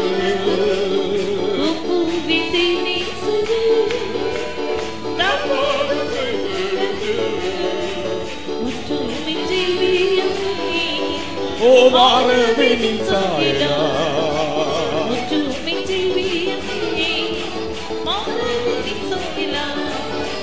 ஒப்புவித்தேன் இயேசுவே தப்பாதும் கைதளத்தில். ஒப்புவித்தேன் இயேசுவே ஜீவியமே மாறவின் சாயா. ஆமென். பிராயித பகத்துல மகாத்கல பிராயித பகத்துல பல சமார மகாத்திரம் கரால ஔஷத பல கத்துல. ஆமென். தேவனுடைய பிள்ளையே, உன்னையே உனக்கு நம்ப முடியவில்லை. Dear child of God, you are not able to believe yourself. உன்னையே நீ நம்ப முடியவில்லை. You are not able to believe yourself. என்னை மகிமைப்படுத்துவாரா என்று தான் நீ நினைக்கிறாய். You doubt whether God will glorify you. இதோ ஒரு இடி முழக்கத்தின் சத்தம். Now he sends a thunder. நான் மகிமைப்படுத்தினேன். I will glorify you. இன்னமும் மகிமைப்படுத்துவேன். I will glorify you. அதை விசுவாசித்தால் இப்பொழுது ஒரு அபிஷேகத்தை உனக்கு கர்த்தர் தருவார். When you believe, God will give you an anointing. ஒப்புவித்தேன் இயேசுவே. எல்லாரும் கை தட்டு. தப்பாதும் கைதலத்தில். ஆமென்.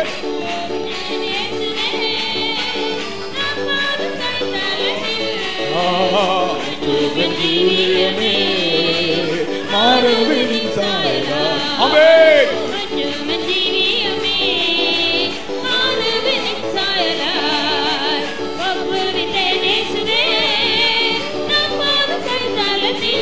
ஆண்டவரே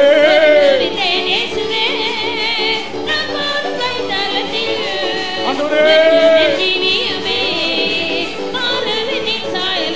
பலவாய் பலவாய் சிமாய் பரக்கத்துலா யோய் பரக்கத்துலா பக்கசுலா கிராலா இடிவிளக்கம் உண்டாயிற்று. மகிமைப்படுத்துவேன். இன்னமும் மகிமைப்படுத்துவேன். விகாத்தலா கஷ்லம் கராயிடவா துரம் சினவௌரவாலா காத்துலா தா தா தா தா தா தா தா தா தா. ஓ ரவஹானா வகத்திலம் சினவலா காத்துலா. கர்த்தராகிய இயேசு கிறிஸ்துவின் மூலம் பிதாவானவர் தன் நாமத்தை மகிமைப்படுத்தினார். In those days through Jesus Christ the Father glorified his name. அவருடைய சிறுமை பருவத்திலே And among அவருடைய குழந்தை பருவத்திலே in his childhood அவர் அந்நியனை போல எகிப்திலே கொண்டு போகப்பட்டார். he was taken as a stranger to Jerusalem. அவர் பிறந்தபோது அவருக்கு சத்திரத்திலும் கூட இடமில்லை. அப்படி ஒரு தாழ்மையான பாதை. And it was a humble path. He couldn't even find a place to lay his head. ஒரு சத்தம் கேட்கிறது, நான் உன்னை மகிமைப்படுத்துகிறேன் என்று. He heard a voice, I will glorify you. உனக்கு ஒரு தாழ்மையான பாதை வரும்போது, உனக்கு ஒரு தாழ்மையான பாதை வரும்போது, when you have a humble path, கர்த்தரும் அவருடைய நாமத்தை மகிமைப்படுத்துகிறார். God glorifies his name. அடுத்ததாக இயேசு கிறிஸ்து அவருடைய 30 வயது பருவத்திலே, Jesus Christ in his 30 வயது பருவத்திலே, when he was 30 years, ஞானஸ்நானம் பெற்றார். he took baptism. ஞானஸ்நானம் பெற்று 3 வருடம் ஊழியம் செய்தார். And took baptism and did ministry for 3.5 years. அந்த நாட்களிலே அற்புதங்கள், மரித்தோரை எழுப்பினார், வியாதிஸ்தரை சுகமாக்கினார், அற்புத அடையாளங்கள், தன் நாமத்தை மகிமைப்படுத்தினார். He did wonders and rose those who are dead and glorified the name of the Father. அதுபோல ஒரு சந்தர்ப்பத்திலே கர்த்தர் உன்னை கொண்டு பெரிய காரியங்களை செய்வார். Similarly, on some occasion God will do great things through you. ஆமென். அவருடைய ஊழியம் முடிந்தபோது, when he completed his ministry, பாடுகளோடாக கொண்டு போனார். he was taken amid sufferings, நிந்தை, reproach, அவமானம், முள்முடி, வாரினால் அடி, he was beaten with a whip, பயங்கரமான நெருக்கங்கள், and he was afflicted. ஒவ்வொரு நெருக்கத்தின் மத்தியிலும் கர்த்தருடைய சத்தம் துணிக்கிறது, மகிமைப்படுத்தினேன், இன்னமும் மகிமைப்படுத்துவேன். Amidst every affliction, hear the voice of the Father, I will glorify. அதுபோல ஆண்டவர் உன்னை பலவிதமான பாடுகளுடாய் கொண்டு போகும்போது பதறாதே, கலங்காதே, கர்த்தர் அவருடைய நாமத்தை மகிமைப்படுத்துகிறார். When God takes you through different paths, don't be troubled. God glorifies his name. கோபித்தேனே இயேசுவே, தப்பாதும் கைதலத்தில். கோபித்தேனே இயேசுவே, தப்பாதும் கைதலத்தில். உன் ஜீவியமே மாறுவின் சாயலா.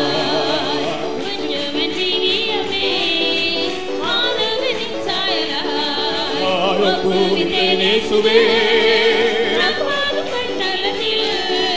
கோபித்தேனே இயேசுவே, தப்பாதும் கைதலத்தில். உன் ஜீவியமே மாறுவின் சாயலாய். உன் ஜீவியமே மாறுவின் சாயலாய். உன் ஜீவியமே மாறுவின் சாயலாய். அல்லேலூயா.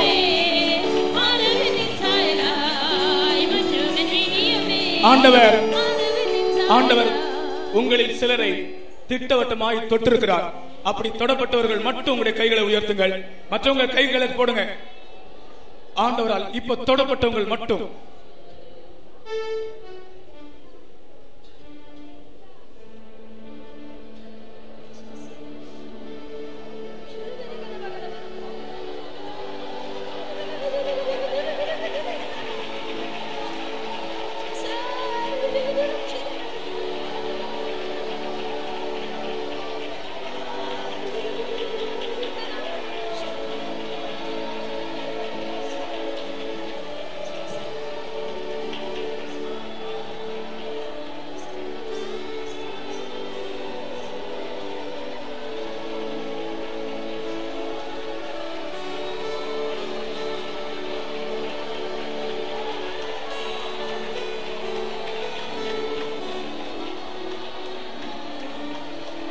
அல்லேலூயா அல்லேலூயா அல்லேலூயா என்றென்றும்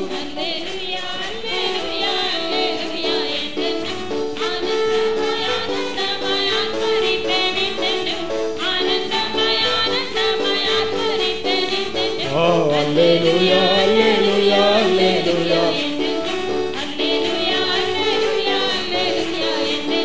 ஆனந்தமாய் ஆனந்தமாய் ஆர்ப்பரிப்போம் என்றென்றும். ஓ மேகத்தில் மன்னவர் மகிமையாய் வரும்போது மணவாட்டி கூட்டத்தில் என்னையும் சேர்ந்ததால் அல்லேலூயா அல்லேலூயா அல்லேலூயா என்றென்றும். ஆனந்தமாய் ஆனந்தமாய் ஆர்ப்பரிப்போம் என்றென்றும்.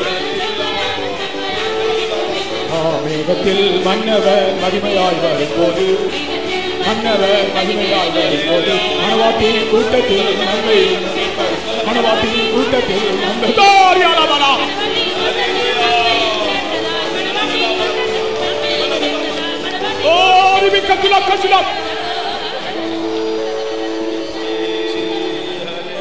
என் பிள்ளைகளே, நான் உங்களோடு பேசுகிறேன்.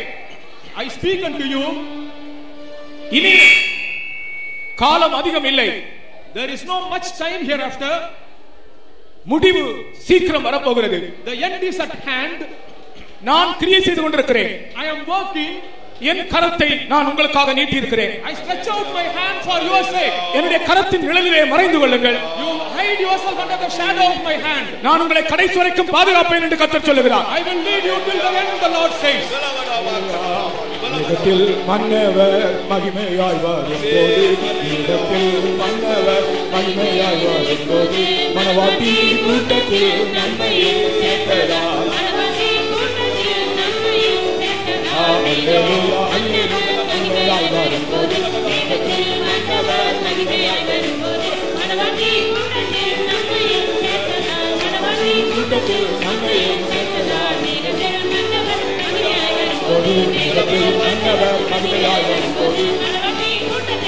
Thank you, Jesus.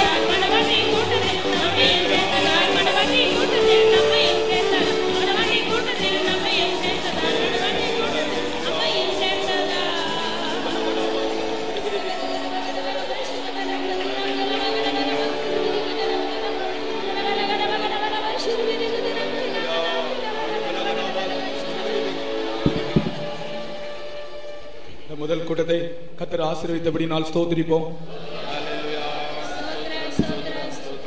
பவனிலே நடக்க உதவி செய்தபடியால் ஸ்தோத்திரிப்போம். திங்கள் செவ்வாய் 2 நாள் கூட்டங்களுக்காக ஸ்தோத்திரிப்போம். கடைசி காலமா இருக்கிறபடினால் எல்லா கூட்டங்களுக்கும் எல்லாரையும் நாங்கள் அழைக்கிறோம். எல்லாரும் வரும்படியாக ஸ்தோத்திரிப்போம். ஜெபம் பண்ணலாம். பரிசுத்தமுள்ள பிதாவே, இந்த அருமையான நேரத்திற்காக நன்றியோடு ஸ்தோத்திரிக்கிறேங்க தாவே. கடந்த நாட்களெல்லாம் எங்களுக்கு கண்மணி புகழ் பாதுகாத்து இந்த மாதத்தின் கடைசி நாளில் இந்த தாவே இந்த கத்தாவே இந்த மாலை நேரத்தில் கத்தாவே இந்த முதலாம் நாள் கத்தாவே பவனியோடு ஆரம்பித்ததான் இந்த சுவிசேஷ கூட்டத்தின் மேன்மையான வெளிப்படுத்துறதான சத்தியங்களுக்கு நன்றியோடு ஸ்தோத்திரிக்கிறேங்க தாவே. உடைய தாசனை நீ பலப்படுத்தி இடிமுழக்கமுள்ள சத்தங்களை நீ வெளிப்படுத்தின நான் நன்றியோடு ஸ்தோத்திரிக்கிறேங்க தாவே. நீர் இடிமுழக்கமுள்ள தேவன் கத்தாவே, நீர் மகத்துவத்தின் வல்லமை அணிந்து கொண்டவர் கத்தாவே. உடைய வார்த்தைகள் இடிமுழக்கமாய் எல்லாத்தையும் ஏற்கொள்ளக்கூடியதாய் கத்தாவே, சகலத்தையும் சிருஷ்டிக்கக்கூடியதாய் கத்தாவே, நியாயம் திரும்ப கொடுக்கக்கூடியதா இருக்கிறபடினாலே நன்றியோடு ஸ்தோத்திரிக்கிறேங்க தாவே. அன்றைக்கு எகிப்திலே கத்தாவே இடிமுழக்கத்தின் தேவன் கிரியை செய்து கத்தாவே அந்த பயங்கரமான அடிமைத்தனத்திலிருந்து இஸ்ரவேல் ஜனங்கள் மீட்டெடுக்க முடியாது, ரட்சிக்க முடியாது கத்தாவே. பாவத்திலிருந்தும் அடிமைத்தனத்திலிருந்து விடுதலையாக்க முடியாது கத்தாவே. நம்முடைய இடிமுழக்கத்தின் வார்த்தையை வெளிப்படுத்தி கத்தாவே, நம்முடைய கோலாய் வசனத்தின் மூலமாக மோசத்தின் மூலமாக வெளிப்படுத்தி கத்தாவே ரட்சிப்பை கட்டளையிட்டதற்காக நன்றியோடு ஸ்தோத்திரிக்கிறேங்க தாவே. அந்த வாதைகள் 10 வாதைகள் மூலமாக அந்த ஜனத்தை கத்தாவே நீர் ஆண்டவரை சந்தித்த கத்தாவே ஸ்தோத்திரிக்கிறேங்க தாவே. நம்முடைய வல்லமையுள்ள கரம், நம்முடைய வல்லமையுள்ள கோல் போல் உம்முடைய வல்லமையுள்ள சத்தம் அன்றைக்கு இரட்சிப்பை கட்டளையிட்டு எகிப்திலிருந்து விடுதலையோடு புறப்பட வர உதவி செய்ததற்காக நன்றியோடு சோதிக்கிறங்க தாய். அதுபோல பாவத்தின் அடிமத்திலிருந்துதான ஜனங்களை மீட்டெடுக்க முடியாத முடியல இடிமுழக்கத்தின் வார்த்தைகளை இன்று கேட்டதான மக்கள் விடுதலாக்க முடியாத நீ கிரியை செய்தவனால் நன்றியோடு சோதிக்கிறங்க தாவி. நீ நியாயத்தில் கொடுக்கிறவர்கள் அறிந்து கொள்ளத்ததாக கத்தாவே அந்த வாதைகள் அங்கே அனுமதிக்கப்பட்டிருந்த பார்க்கிறங்க தாவி. அந்த வாதைகள் மூலமாக அநேக ஆண்டவரே பயந்து உமக்கு பயந்து ஜீவித்தார்கள் பார்க்கிறங்க தாவி. ரட்சிப்பை கட்டளையிட இருக்க தாவி. வெளியேற்பட்ட மேன்மையான ஜீவித்தை வெளிப்படுத்த தாவி சோதிக்கிறங்க தாவி. சீனாய் மலையிலே ஒரு இடிமுழக்கம் உண்டான பார்க்கிறங்க தாவி. அங்கே பரிசுத்தாவின் அபிஷேகத்தின் வல்லமையை நாங்கள் அனுபவிக்க முடியாத சிறு ஜனங்களை கொடுத்ததான் மேலான பாக்கியத்திற்காக சோதிக்கிறங்க தாவி. அதுபோல பரிசுத்தான் வல்லமை கத்தாவே மிகுந்த அன்புள்ளது கத்தாவி, இரக்கம் உள்ளது, உருக்கம் உள்ளது கத்தாவி, மனதுருக்கம் உள்ளது கத்தாவி. நீர் பரிசுத்த ஆவியானவர் கத்தாவே எங்கள் மேல் இரக்கம் உள்ளவராக, அன்புள்ளவராக, பரிசுத்த ஜீவியத்தை தருகிறவராக, பலமுள்ள ஒரு அபிஷேகத்தை தருகிறவராய், பயத்தினாலே அகற்றப்படுகிறவராய் கத்தாவே எங்கள் மத்தியில் இறங்கி வந்தபடினாலே சோத்திரிக்கிறங்க தாவி. ஆண்டவரே சோத்திரிக்கிறங்க தாவி. அன்றைக்கு கத்தாவே சாமியில் மூலமாக மிஸ்பாவிலே கூடியிருந்ததான சபையாரை கூட்டங்கள் என்று சொல்லப்பட்ட வசந்தம் கத்தாவி அவர்கள் கூடி வந்ததான இடத்துல ஒரு பெரிய ஜெயத்தை பெலிஸ்தர் முன்பாக ஜெயத்தை கொடுத்தது போல கத்தாவி. இன்றைக்கு பரிசுத்த ஐக்கியத்தில் நினைத்திருக்கதான் தேவனுடைய பிள்ளைகளை ஒரு ஜெயத்தை மாற்றுகிறார்கள் என்பதை நன்றியோடு சோத்திரிக்கிறங்க தாவி. இந்த மேன்மையான ஒரு ஜீவித்தை எங்களுக்கு கிருபையாய் தந்தபடினாலே சோத்திரிக்கிறங்க தாவி. நீர் அன்றைக்கு பூமியில ஜீவித்த நாட்களிலே பிதாவிற்கு ஜெபித்தது போல கத்தாவி எங்களுடைய ஜீவித்திருங்க தாவி. நாங்கள் கெஞ்சி கேட்கிறங்க தாவி. நீர் எங்களை மகிமைப்படுத்த போறபடினால சோத்திரம் இன்னமும் மகிமைப்படுத்த சொன்னீங்க தாவி. ஹல்லேலூயா. நீர் எங்களை மகிமையிலே எங்களை ஏறெடுக்க போறபடினால சோத்திரிக்கிறங்க தாவி. இந்த மேன்மையான ஜீவித்தை எங்களை தந்திருக்க அப்படினால சோத்திரம் தாவி. மகிமையின் மேல் மகிமையிலிருந்து மரணமாக்கப்பட்டு உடைய சன்னியாசத்தில் காணப்படுத்ததாக உடைய பாதப்படியில் சேரத்ததாக நீர் எப்பொழுது வருகிறோ அப்பொழுது நாங்கள் ஆயத்தமா இருக்கிறதாக அதுக்கு தகுதி உள்ளான் ஜீவிக்கிறதாக இந்த கடைசி காலத்தில் உங்களுடைய கரத்தினெல்லாம் மூடி மறைத்து எங்களை பாதுகாக்கிறவர்கள் தாவி எங்களோடு அற்புதமாக பேசணும்னால சோத்திரம் இந்த வார்த்தைகள் ஒவ்வொருடைய உள்ளத்திலும் கிரி செய்து உடைய நாமத்தை மயப்படுத்துங்க தாவி. அந்ததான் மக்கள் விடுவித்ததுக்காக சோத்திரம். பிசாசின் பிடியிலிருந்தும் எல்லா கட்டுகளிலிருந்தும் பாவை சீர்த்தன் விடுதலாக்கணும்படினால சோத்திரம். இடுமலக்கத்தின் சத்தத்தை கேட்டு ஜனங்கள் பெரிய ரட்சிப்பை வெளிச்சத்தின் சந்தோஷத்தை அனுபவிக்க முடியாது கிருபை சோத்திரம். உடைய தயவுல கர்த்தர் படிக்கிறோம் ஆசீர்வதி இயேசு நாமத்தில் பிதாவே. பிதாவாகிய தேவனை ஸ்தோத்திரிப்போம், குமாரனா இயேசுவை ஸ்தோத்திரிப்போம், பரிசுத்த ஆவியானவரை ஸ்தோத்திரிப்போம். நம்முடைய இயேசு சீக்கிரம் வரப்போகிறபடியால் ஸ்தோத்திரிப்போம். நம்முடைய கர்த்தராகிய இயேசு கிறிஸ்துவின் கிருபையும் பிதாவாகிய தேவனுடைய அன்பும் பரிசுத்த ஆவியின் ஐக்கியமும் நம் அனைவரோடும் சதா காலங்களிலும் தங்கியிருப்பதாக. அல்லேலூயா, அல்லேலூயா, அல்லேலூயா. Praise the Lord.